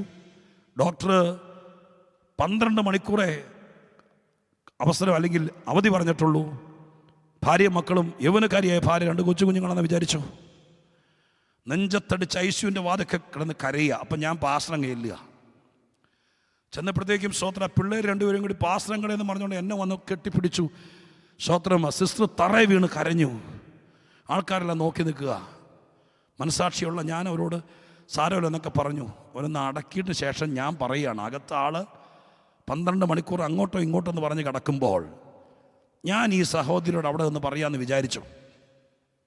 സാരമില്ല സിസ്റ്ററെ, നമുക്കൊരു മഹാപുരോഹിതനുണ്ടല്ലോ എന്ന് അവിടെ വെച്ച് പറഞ്ഞാൽ ആ ചേച്ചി എന്ത് വിചാരിക്കണം? ചാവാൻ കിടക്കുന്ന കെട്ടിയോൻ്റെ മുമ്പിൽ മഹാപുരോഹിതനാണോ വരണ്ടേ? നിങ്ങളുടെ ഇരിപ്പ് കണ്ടിട്ട് അങ്ങനെ തന്നെയല്ലേ തോന്നുന്നത്? ഇവിടെ വിസയം തീർന്ന് എങ്ങോട്ട് പോകണമെന്ന് അറിയാതെ നിൽക്കുമ്പോൾ ഇയാൾ മഹാപുരോഹിതനെക്കുറിച്ച് വന്നപ്പോൾ അവന് പറയുന്നത് എന്നെ ഈ പറയുന്നു. ചിലരോട് ഇരിക്കാൻ പറഞ്ഞുതരാം. ജപ്തി നോട്ടീസ് വന്ന് കടം കയറി മുടിഞ്ഞ് ജീവിതത്തിൽ നിവൃത്തിയില്ലാതെ ഭാരപ്പെട്ടിരിക്കുമ്പോൾ എൻ്റെ സഭയുടെ വിശ്വാസിയുടെ വാതൊക്കെ കൊണ്ടുപോട്ടിച്ചിരിക്കുക. സ്തോത്രം 17-ാം തീയതി ജപ്തിയാണെന്ന്. 5 അവധി കഴിഞ്ഞു. അവർ നാണം കെട്ടിട്ട് എങ്ങോട്ട് പോകണമെന്നറിയാതെ ഒറ്റയ്ക്ക് സമുദായത്തിൽ നിന്ന് വിശ്വാസത്തിൽ വന്നിട്ട് അവരെ സ്തോത്രം കൈത്താങ്ങലിന് വേണ്ടി ഞങ്ങൾ സഭയിൽ നിന്ന് 2 പേരും ഞാനും കൂടി ചെല്ലുക. അവിടെ ചെന്നപ്പോൾ ഒട്ടിച്ചിരിക്കുക. അവർ നിലവിളിക്കുക, എൻ്റെ പൊന്നു പാസ്റ്ററെ ഇങ്ങോട്ട് പോകണമെന്നറിയില്ല, കുഞ്ഞുങ്ങളെ കൂടെ ഇങ്ങോട്ട് പോകണമെന്നറിയില്ല, നാണക്കേടാവും, കർത്താവിനെ അറിഞ്ഞിട്ട് സഭയ്ക്ക് നാണക്കേട്, പാസ്റ്റർക്ക് നാണക്കേടെന്ന് പറഞ്ഞ് നിൽക്കുമ്പോൾ ഞാൻ അവരോട് കുറച്ച് മിണ്ടാതിരിക്കുക, പറയാമെന്നുള്ളത് പറയുക, പേടിക്കണ്ട, മഹാപുരോഹിതനുണ്ടല്ലോ എന്ന് പറഞ്ഞാൽ അവരെന്ത് വിചാരിക്കും? അതുപോലത്തെ ഒരു ഇടപാടല്ല ഇപ്പം ഇവിടെ എബ്രായർ ക്രിസ്ത്യാനോട് പറയുന്നത്. ഇവർ തകർന്ന് വഴിയാധാരായി കിടക്കുമ്പോൾ ഒന്നാമത്തെ അനൗൺസ്മെന്റ് പറയുന്നു, പരാതി അങ്ങ് അയച്ചപ്പോൾ ആകാശത്തുകൂടെ കടന്നുപോയ മഹാപുരോഹിതൻ നിങ്ങൾക്കുണ്ടല്ലോ. വേഗത്തിൽ ഞാൻ അതിൻ്റെ പ്രസക്തമായ ഭാഗത്തേക്ക് നിങ്ങളെ പിരിമുറുക്കം തരാതെ പറയാം, കേട്ടോളേ. ഞാൻ പറഞ്ഞല്ലോ, യഹൂദ പശ്ചാത്തലത്തിലാണ് മഹാപുരോഹിതനും മഹാപുരോഹിതൻ്റെ അധികാരമൊക്കെ ഇരിക്കുന്നത്. യഹൂദൻ്റെ പശ്ചാത്തലത്തിൽ ന്യായപ്രമാണത്തിൻ്റെ കീഴേ വന്നിരിക്കുന്ന ഒരു മനുഷ്യൻ, റോമൻ ഭരണകൂടത്തിൻ്റെ കീഴിലാണ് യഹൂദ രാഷ്ട്രം വന്ന് കടന്നത്. റോമൻ ഭരണകൂടം ഇരിക്കെ തന്നെ യഹൂദനെ സംബന്ധിച്ചിടത്തോളം സ്തോത്രം ഒരു പ്രൗഢായിരിക്കുന്ന ഒരു കെട്ടുപാടിൻ്റെ കീഴേ കിടക്കുന്നത്. അതിനർത്ഥം അവനൊരു മഹാപുരോഹിതനാണ്, അവനൊരു ചട്ടക്കൂട് നിയമമുണ്ട്. ആ നിയമത്തിൻ്റെ കീഴെ നിൽക്കുന്നവനെ സംബന്ധിച്ച് അവൻ്റെ ജീവിതത്തിൽ ഒരു കാര്യത്തിൻ്റെ അന്തിമ വിധി പറയേണ്ടവൻ മഹാപുരോഹിതനാണ് എന്ന് പറഞ്ഞാൽ മനസ്സിലായോ? അന്തിമ വിധി പറയേണ്ടവൻ. ഇപ്പോൾ കോടതി വിധിച്ചു, റോമൻ കോടതി ഒരാളെ വധിക്കാൻ വിധിച്ചാൽ ആ വിധി നടപ്പാക്കണം. കൈസറ വിധിച്ചാൽ പോലും ന്യായപ്രമാണത്തിൻ്റെ കീഴെ ജീവിക്കുന്ന ഒരാളാണെങ്കിൽ മഹാപുരോഹിതൻ്റെ അപ്രൂവൽ വേണം അവനെ വധിക്കാൻ. അത്രയ്ക്ക് പവറാണ് മഹാപുരോഹിതൻ. മനസ്സിലാവുന്ന ഹല്ലേലൂയ? അത്രയ്ക്ക് സൂപ്പർ മോസ്റ്റ് പവറാണ് യഹൂദൻ്റെ പശ്ചാത്തലത്തിൽ മഹാപുരോഹിതൻ. അതിന് ബൈബിളിൽ തെളിവ് തരാം. യേശുക്രിസ്തുവിൻ്റെ ക്രൂശീകരണം നടക്കുന്നു. 5 കോടതിയിൽ കർത്താവിനെ മാറി മാറി വിസ്തരിക്കുക. ആ വിസ്താരവേളയിൽ സ്തോത്ര ഹല്ലേലൂയ, ഓരോ കോടതിയിലും വിധി പറയാൻ പറ്റുന്നില്ല. യേശുവിൽ പറയത്തക്ക യാതൊരുവിധ പ്രതിസന്ധികളും കാണുന്നില്ല. സ്തോത്രം. അങ്ങനെ വന്ന് പീലാത്തോസ് കൈയൊഴുകുകയാണ്. ഹെരോദാവിൻ്റെ അടുക്കലേക്ക് വിട്ടു. അവിടെ നിന്ന് തിരിച്ച് കളിയാക്കി തിരിച്ചു വിട്ടു. മഹാപുരോഹിതന്മാരുടെ അടുക്ക് കയറി. അവിടെയൊന്നും സ്തോത്രം കോടതികളിൽ മാറി മാറി കയറിയിട്ടും യേശുവിനെതിരെ ഒരു വിധി പറയാൻ പറ്റുന്നില്ല. അവസാനം പീലാത്തോസിൻ്റെ കോർട്ടിൽ തന്നെ കേസ് വീണ്ടും വരികയാണ്. അവിടെ വരുമ്പോൾ പീലാത്തോസ് സ്തോത്രം യേശുവിനെ വീണ്ടും വിസ്തരിക്കുന്നു. വീണ്ടും വിസ്തരിച്ചിട്ട് യഹൂദന്മാരാണ് വാദിയുടെ ഭാഗത്ത് നിൽക്കുന്നത്. അവരുടെ അടുക്ക് ചെന്നിട്ട് പറയുന്നു, ഈ മനുഷ്യനിൽ വധശിക്ഷ കൊടുക്കത്തക്ക രീതിയിൽ ഒന്നും ഞാൻ കാണുന്നില്ല. സ്തോത്രം. ഞങ്ങളുടെ ഭരണസീമയ്ക്കകത്ത്, റോമൻ സർക്കാരിൻ്റെ പീനൽ കോഡിനകത്ത്, ഞാൻ പഠിച്ച നിയമത്തിനകത്ത് നിങ്ങൾ പറയുന്ന ആരോപണങ്ങളുടെ വെളിച്ചത്തിൽ ക്രിസ്തു എന്ന ഈ മനുഷ്യനെ വധശിക്ഷയ്ക്ക് വിധിക്കാൻ തക്കവണ്ണം ഒരു കുറ്റം അവനിൽ കാണുന്നില്ല എന്ന് പീലാത്തോസ് പറഞ്ഞു. സ്തോത്രം. സമ്മതിക്കുന്നില്ല. സ്തോത്രം. യേശുവിൻ്റെ അടുക്ക് ചെന്ന് പീലാത്തോസ് ആ കാതിൽ ചെന്നിട്ട് പറഞ്ഞു, നീ എന്തെങ്കിലും ഒരു വാക്ക് പറ. പ്രതിയോട് ജഡ്ജി സിംഹാസനത്തിൽ നിന്ന് ഇറങ്ങി വന്നിട്ട്, ജഡ്ജ്മെൻ്റ് സീറ്റിൽ നിന്ന് ഇറങ്ങി വന്നിട്ട് കാതിൽ വന്ന് പറഞ്ഞു, നീ എന്തെങ്കിലും പറ, നിന്നെ രക്ഷിപ്പാൻ എനിക്ക് അധികാരമുണ്ട്. പീലാത്തോസിനോട് യേശു പറഞ്ഞു, നീ നിൻ്റെ പണി നോക്കിക്കോ, എന്നെ ദൈവമാണ് ഇവിടേക്ക് അയച്ചത്. സ്തോത്രം. ഇന്ന് രാത്രിക്കാലം ഞാൻ എൻ്റെ കർത്താവിനെ ആരാധിക്കുന്നതിൻ്റെ മറ്റൊരു രഹസ്യം പറയാം. രക്ഷപ്പെടാൻ 1000 പഴുത് ജഡ്ജി പറഞ്ഞു കൊടുത്തിട്ടും എന്നെ നിങ്ങളെ ഓർത്ത് കാൽവരി ക്രൂശിലേക്ക് പോയവനാ കർത്താവ്. അവൻ ഇന്ന് രാത്രിക്കാലം മനസ്സ് തുറന്നൊരു സ്തോത്രം പറയാൻ പറ്റുമെങ്കിൽ സ്തോത്രം. ഹല്ലേലൂയ. മനസ്സിലായോ? പീലാത്തോസ് വന്നിട്ട് പറഞ്ഞു, നീ പറ, നീ പറഞ്ഞാൽ ബാക്കി ഞാൻ പറയാം. യേശു പറഞ്ഞു, ഒന്നും പറയില്ല, നീ നിൻ്റെ ഒഫീഷ്യൽ പദവി ഇരുന്ന് കാര്യം ചെയ്തോളാൻ പറഞ്ഞു. കാരണം യേശു വന്നത് രക്ഷപ്പെടാനല്ല, യേശു വന്നത് നമ്മുടെ പാപപരിഹാരത്തിനാണ്. ഇന്ന് രാത്രികാലം നമുക്ക് വേണ്ടി ക്രൂശിൽ മരിച്ചവനെ നിങ്ങൾ ആത്മാവിൽ കാണണം. ഈ സന്ദേശത്തിൻ്റെ അവസാന ഭാഗത്തേക്ക് വരുമ്പോൾ സ്തോത്രം. പീലാത്തോസ് യേശുവിന് വിധി പറയാൻ വേണ്ടി നിൽക്കുകയാണ്. പ്രിറ്റോറിയത്തിൻ്റെ ഏറ്റവും മുകളിലത്തെ നിലയിൽ ഗാലറിയിൽ മുഴുവൻ കള്ളസാക്ഷികളും പരീശന്മാരും പുരോഹിത വൃന്ദവും എല്ലാം ഉണ്ട്. മഹാപുരോഹിതനും വന്നിട്ടുണ്ട് യേശുവിൻ്റെ വിസ്താരത്തിനും വിധി പറച്ചിലിനും വേണ്ടി. പീലാത്തോസ് എഴുന്നേറ്റ് മണിക്കൂറുകളുടെ വാദത്തിന് ശേഷം വന്നിട്ട് വിധി പറയാൻ പോകുകയാണ്. വിധി പറഞ്ഞത് ക്രൂശിക്കാനല്ല, വിട്ടയക്കാനാണ്. എവിടെ വാക്യം കിടക്കുന്നത്? നമ്മളാരും യേശുക്രിസ്തുവിൻ്റെ വിസ്താരത്തിനോ വിധി പറച്ചിലിനോ സാക്ഷികളല്ല. ദൃക്സാക്ഷിയായിരുന്ന പത്രോസ് തൻ്റെ 1-ാമത്തെ പ്രസംഗത്തിൽ ആ കാര്യം കോട്ട് ചെയ്യുന്നുണ്ട്. അപ്പോസ്തല പ്രവൃത്തി 3-ാം അധ്യായം 13-ാം വാക്യം. ഇന്നത്തെ സന്ദേശത്തിൻ്റെ ലാസ്റ്റ് വാക്യമാണത്.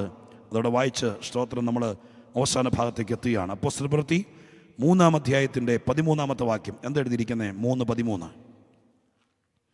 അബ്രഹാമിൻ്റെയും ഇസ്ഹാക്കിൻ്റെയും യാക്കോബിൻ്റെയും ദൈവമായ നമ്മുടെ പിതാക്കന്മാരുടെ ദൈവം തൻ്റെ ദാസനായ യേശുവിനെ മഹത്വപ്പെടുത്തി. അടുത്തത്, അവനെ നിങ്ങൾ ഏൽപ്പിച്ചു കൊടുക്കുകയും, അടുത്ത വാക്ക്, അവനെ വിട്ടയപ്പാൻ വിധിച്ച പീലാത്തോസിന്റെ മുമ്പിൽ വെച്ച് തള്ളിപ്പറയുകയും ചെയ്തു. യേശുക്രിസ്തുവിന്റെ വിസ്താരത്തിന് നമ്മളാരും സാക്ഷികളല്ല. ഇത് പത്രോസിന്റെ പ്രസംഗത്തിന്റെ കോട്ടിംഗ് ആണ്. യേശുവിനെ അകലം വിട്ട് പിൻപറ്റുന്ന പത്രോസ് ആ വിധി കേട്ടോണ്ടിരിക്കുകയാണ്. പത്രോസ് കേട്ടത് പീലാത്തോസിന്റെ വിധി യേശുവിനെ ക്രൂശിക്കാനല്ല. പീലാത്തോസ് ബാക്കി നിൽക്കുന്നു. പിന്നെ ആരാണ് യേശുവിനെ വധിക്കാൻ വിധിച്ചത്? പീലാത്തോസ് വിട്ടയക്കുക എന്ന് പറഞ്ഞു. യഹൂദന്മാരെ തൃപ്തിപ്പെടുത്താൻ വേണ്ടി, അവരുടെ മനസ്സാറാൻ വേണ്ടി റോമൻ ചമ്മട്ടി കൊണ്ട് അവനെ അടിച്ചിട്ട് വിട്ടയക്കാൻ പറഞ്ഞു.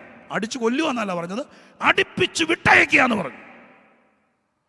യേശുവിനെ അടിക്കാൻ വേണ്ടി പ്രിറ്റോറിയത്തിന് താഴത്തെ നിലയിലേക്ക് കൊണ്ടുപോയി കുനിച്ചു നിർത്തി വസ്ത്രം ഊരിയെടുത്തതിന് ശേഷം റോമൻ ചമ്മട്ടി കൊണ്ട് യേശുവിൻ്റെ പുറമെല്ലാം അടിച്ചു കീറി. അതൊരു പ്രവചന നിവൃത്തിയാണ്. ആ പ്രവചന നിവൃത്തിയെക്കുറിച്ച് പുതിയ നിയമത്തിൻ്റെ എഴുത്തുകാരെഴുതിയിരിക്കുന്നത് ഇങ്ങനെയാണ്: അവൻ്റെ അടിപ്പിണരുകളാൽ നമുക്ക് സൗഖ്യം വന്നിരിക്കുന്നു. ഇന്ന് രാത്രി ഞാൻ ഈ പദം പറയുമ്പോൾ നിങ്ങളുടെ ചെറിയ പ്രയാസമെങ്കിലും ഉണ്ടെങ്കിൽ, യേശുവിനെ വിശ്വസിക്കുന്നെങ്കിൽ, ആ കെട്ടഴിയുമ്പോൾ നിങ്ങൾ ആ നുകം കുടഞ്ഞു കളഞ്ഞ് യേശുവിൻ്റെ നാമത്തിൽ ദൈവപുത്രന്റെ സൗഖ്യം അടിപ്പിണരുണ്ട്. എൻ്റെ സൗഖ്യം ഏതെങ്കിലും ഫാർമസിയിലും മരുന്നിലല്ല. എൻ്റെ സൗഖ്യം ഇവിടുത്തെ വിദഗ്ധനായ ഡോക്ടറുടെ വീട്ടിലല്ല. എൻ്റെ സൗഖ്യം യേശുവിൻ്റെ അടിപ്പിണരുകൾക്കകത്തുണ്ട് എന്ന് വിശ്വസിച്ചാൽ ഇന്ന് രാത്രി ദൈവം നിങ്ങളെ സൗഖ്യമാക്കും. നിങ്ങൾ എവിടെ ഇരുന്ന് കേട്ടാലും നിങ്ങളുടെ സൗഖ്യം ഏതോ ഹോസ്പിറ്റലിലെ സ്വത്രം 3-ാമത്തെ വിസിറ്റിംഗിൽ, തിരിച്ച് ഞാൻ പറയാം, നിങ്ങളുടെ സൗഖ്യം യേശുവിൻ്റെ അടിപ്പിണലുണ്ടെന്ന് വിശ്വസിച്ചാൽ ആ അടിപ്പിണരുകളിൽ നിങ്ങളുടെ സൗഖ്യം മറഞ്ഞു കിടക്കുന്നുണ്ട്. കേൾക്കു പ്രിയപ്പെട്ടവരെ, ഹല്ലേലൂയ. യേശുവിനെ പിന്നെ ആരാണ് വധിക്കാൻ വിധിച്ചത്? റോമൻ സർക്കാരിന് വിധിച്ചത് പിന്നെ ആരാണ്? ഒരു മിനിറ്റോടെ എന്നെ ശ്രദ്ധിച്ചിരിക്കുക ദയവായി. മത്തായി, മർക്കോസ്, ലൂക്കോസ്, യോഹന്നാൻ 4 സുവിശേഷങ്ങൾ നിങ്ങൾ ഈ അവധി സമയത്ത് യേശുവിൻ്റെ കഷ്ടാനുഭവം, സ്തോത്രം, ഈ ആഴ്ച ലോക സമുദായങ്ങളിൽ അത് കൊണ്ടാടുകയാണല്ലോ. നിങ്ങൾ ആ ഭാഗം മനസ്സിരുത്തി വായിക്കണം. പറ്റുമെങ്കിൽ ഭാര്യയും ഭർത്താവും കൂടി ഇരുന്ന് വായിക്കണം. ഒരു ജോയിൻ ചെയ്ത് വായിക്കുമ്പോഴൊക്കെ ഒത്തിരി കാര്യങ്ങൾ നന്നായിട്ട് തെളിഞ്ഞു വരും. അങ്ങനെയൊന്നും ബൈബിൾ വായിക്കാൻ മലയാളിക്ക് അറിയില്ല. സ്തോത്രം, പാവം. സ്വന്തം കേട്ടോളണേ. പറ്റുമെങ്കിൽ 2 പേരും കൂടി ഇരുന്നുകൊണ്ട് ഒരാൾ മർക്കോസും ഒരാൾ മത്തായും വായിക്കണം. പറയണം, സ്തോത്രം. ആദ്യം അച്ചായം വായിക്കും, മത്തായി വായിക്കും. അവിടെ മുതലാ ഞാൻ ബൈബിൾ വായിക്കില്ലായിരിക്കും, ഇരുത്തി വായിപ്പിക്കണം. സ്തോത്രം, വായിക്കുക. കഷ്ടാനുഭവത്തിൻ്റെ കർത്താവ് ആ മാളിക മുറിയിൽ കർത്തൃമേശ നടത്തുന്ന സമയം മുതൽ ഇങ്ങോട്ടുള്ള വായിക്കാൻ പറഞ്ഞു. മത്തായി തീർക്ക് വായിക്കുക. എന്നിട്ട് നിങ്ങൾ മർക്കോസ് വായിക്കുക. പിള്ളേരാരെങ്കിലും വായിക്കാൻ പ്രായമെങ്കിൽ ലൂക്കോസ് അവരെ കൊണ്ട് വായിപ്പിക്കുക. ഇതെല്ലാം കൂടി ക്രോഡീകരിച്ച് നിങ്ങളുടെ ആ കഴിവുകൾ ഉപയോഗിച്ച് ഒരു എഡിറ്ററെ പോലെ ഇതൊന്ന് എഡിറ്റ് ചെയ്യുക. എഡിറ്റ് ചെയ്യുമ്പോൾ ചുരുക്കി ഞാൻ പറയാം. യേശുക്രിസ്തുവിനെ ചമ്മട്ടി കൊണ്ട് അടിച്ചിട്ട് വിട്ടയക്കാൻ വേണ്ടി പീലാത്തോസ് വിധി പുറപ്പെടുവിച്ചു. യേശുവിനെ വിട്ടയക്കാൻ പോകുന്ന മനസ്സിലായി. താഴെ കൊണ്ട് അടിപ്പിച്ച് തിരിച്ചു കൊണ്ടുവന്നപ്പോൾ യേശുവിനെ കണ്ടാൽ രൂപം മാറിപ്പോയി. അടിച്ച് തകർത്ത് അസ്ഥികൾ ബന്ധം വിട്ട് തോടയിൽ വാരിയിട്ടുകൊണ്ട് വന്നിരിക്കുക പട്ടാളക്കാർ. പീലാത്തോസ് ഞെട്ടിത്തിരിച്ചിട്ട് ഗാലറിയിൽ നിന്നോട് ചോദിച്ചു, മതിയായോ? ആ മനുഷ്യൻ ഇതാ വിട്ടയക്കാൻ പോകുകയാണെന്ന് പറഞ്ഞു. അപ്പോൾ ഗാലറിയിൽ ഇരുന്ന മഹാപുരോഹിതൻ എഴുന്നേറ്റ് വന്നു. യോഹന്നാൻ്റെ സുവിശേഷങ്ങൾ നിങ്ങൾ ശ്രദ്ധിച്ച് വായിച്ചാൽ മതി. എഴുന്നേറ്റ് വന്നിട്ട് പീലാത്തോസിൻ്റെ കണ്ണിലേക്ക് നോക്കിയിട്ട് ഇങ്ങനെ പറഞ്ഞു, പ്രഭോ, റോമൻ സർക്കാരിൻ്റെ ഭരണകൂടത്തിൻ്റെ കാവലാണാണ് നിങ്ങൾ. നിങ്ങളുടെ നിയമപുസ്തകത്തിനകത്ത് ഈ മനുഷ്യൻ മരിക്കത്തക്കതായിട്ടൊന്നും ചെയ്തിട്ടുണ്ടാകില്ല. എന്നാൽ ഞങ്ങൾക്കൊരു പ്രമാണമുണ്ട്, കല്ലിൽ കൊത്തിയ പ്രമാണം. ആ പ്രമാണത്തിൻ്റെ അടിസ്ഥാനത്തിൽ ബറാബാസിനെ വിട്ടുതരിക, യേശുവിനെ ക്രൂശിക്കുക എന്ന്. അല്ലാതെ പോയി വെള്ളമെടുത്ത് കൈ കഴുകി പീലാത്തോസ് അകത്തേക്ക് കടന്നുപോയി. യേശുവിനെ പട്ടാളം കൈയേറ്റു. ആരാ വിധിച്ചത്? പീലാത്തോസ് വിധിച്ചില്ല എന്ന് ബൈബിളിൽ വാക്കി തകിടം മറിച്ചുകൊണ്ടാണ് മഹാപുരോഹിതന്റെ വിധി വന്നത്. നിങ്ങൾക്ക് മഹാപുരോഹിതന്റെ അധികാരം മനസ്സിലായോ? കല്ലിൽ കൊത്തിയ അല്ലെങ്കിൽ കൽത്തുറങ്കിനകത്ത് കിടക്കുന്ന പ്രമാണത്തെ പോലും തട്ടിമാറ്റി തൻ്റെ കക്ഷിയെ വിധി പറഞ്ഞ് രക്ഷിക്കാനോ ശിക്ഷിക്കാനോ അധികാരമുള്ളവനാ മഹാപുരോഹിതൻ. ഇത് നമുക്കറിയില്ല, സഭയ്ക്കറിയില്ല, യഹൂദനറിയാം. അതുകൊണ്ട് യഹൂദന്റെ പശ്ചാത്തല സഭയോട് എഴുതിയപ്പോൾ പറഞ്ഞു, നിങ്ങൾ പേടിക്കാതിരിക്കുക. ഗവർണർ അവരുടെ ആളായിരിക്കാം, സർക്കാർ അവരുടെ പക്ഷമായിരിക്കാം, കളക്ടർ നിങ്ങൾക്ക് അനുകൂലമല്ലായിരിക്കാം, പക്ഷേ മഹാപുരോഹിതൻ നിങ്ങളുടെ ആളാണ്. ഇന്ന് രാത്രി ഞാൻ എൻ്റെ വാക്കുകൾ നിർത്തുമ്പോൾ നിങ്ങൾക്ക് എത്ര പേർക്ക് യേശുവിനെ മുറുകെ പിടിക്കാൻ പറ്റും? ഈ രാത്രികാലം യേശുവാണ് എൻ്റെ മഹാപുരോഹിതൻ, എനിക്ക് വേറെ മഹാപുരോഹിതനില്ല. അവനാണ് എൻ്റെ നായകൻ, അവനാണ് എൻ്റെ രക്ഷകൻ, അവനാണ് എൻ്റെ അരുമനാഥൻ, അവനാണ് എൻ്റെ ജീവിതത്തിന്റെ അന്തിമ വിധി പറയേണ്ടവൻ. ഞാൻ ബൈബിൾ അടച്ചോണ്ട് നിങ്ങളെ നോക്കി പറയാം, നിങ്ങൾ എത്ര നാൾ ഈ രാജ്യത്തുണ്ടാകണം? നിങ്ങൾ ഇവിടുന്ന് പോണോ? നിങ്ങളുടെ കുടുംബജീവിതം നിലനിൽക്കണോ? നിങ്ങളുടെ സന്തതി ബലപ്പെട്ടിരിക്കണോ? നിങ്ങളുടെ ജോലി നിലനിൽക്കണോ? ഈ വക കാര്യങ്ങളെ കുറിച്ച് അന്തിമ വിധി പറയേണ്ടത് മനുഷ്യനാരുമല്ല. നീ യേശു ക്രിസ്തുവിന്റെ കൈക്കീഴിലാണെങ്കിൽ അതിന്റെ വിധി പറയേണ്ടത് എന്റെ യേശുവാണ്.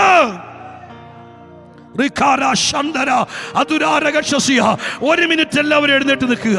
ഈ എഴുന്നേറ്റ് നിൽക്കുമ്പോൾ ആരും പുറത്തേക്ക് പോകരുത്. ഇന്ന് രാത്രിക്കാലം ഒരു മിനിറ്റ് മാത്രം എഴുന്നേറ്റ് നിൽക്കുക.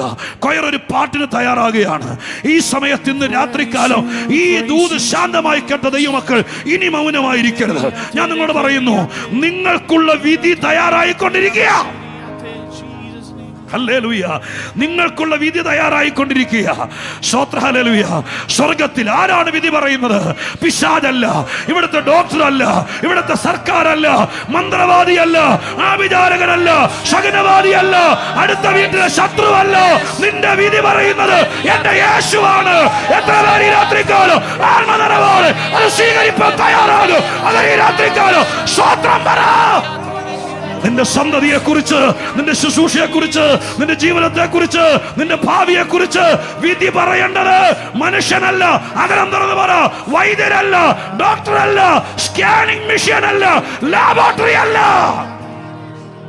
ഞാൻ ദൈവപുത്രനെ സ്വീകരിച്ചവനും കർത്താവിന്റെ ചോര കൊണ്ട് വീണ്ടെടുക്കപ്പെട്ടവനുമാണ്. എനിക്ക് വേണ്ടി ഒരു വിധി അന്ന് പീലാത്തോസിന്റെ പ്രക്ടോറിയത്തിൽ അന്നത്തെ മനുഷ്യനായ മഹാപുരോഹിതൻ പറഞ്ഞതുപോലെ ഇന്ന് രാത്രി, നാളെ രാത്രി, മറ്റന്നാൾ രാത്രി 3 ദിവസം സഭ ക്രമീകരിച്ചിരിക്കുന്ന മീറ്റിംഗിനിടയിൽ എനിക്കുള്ള വിധി വരും. അങ്ങനെ വിശ്വസിക്കുന്നവർ എത്ര പേർ ദൈവസന്നിധി നിൽക്കുന്നുണ്ട്?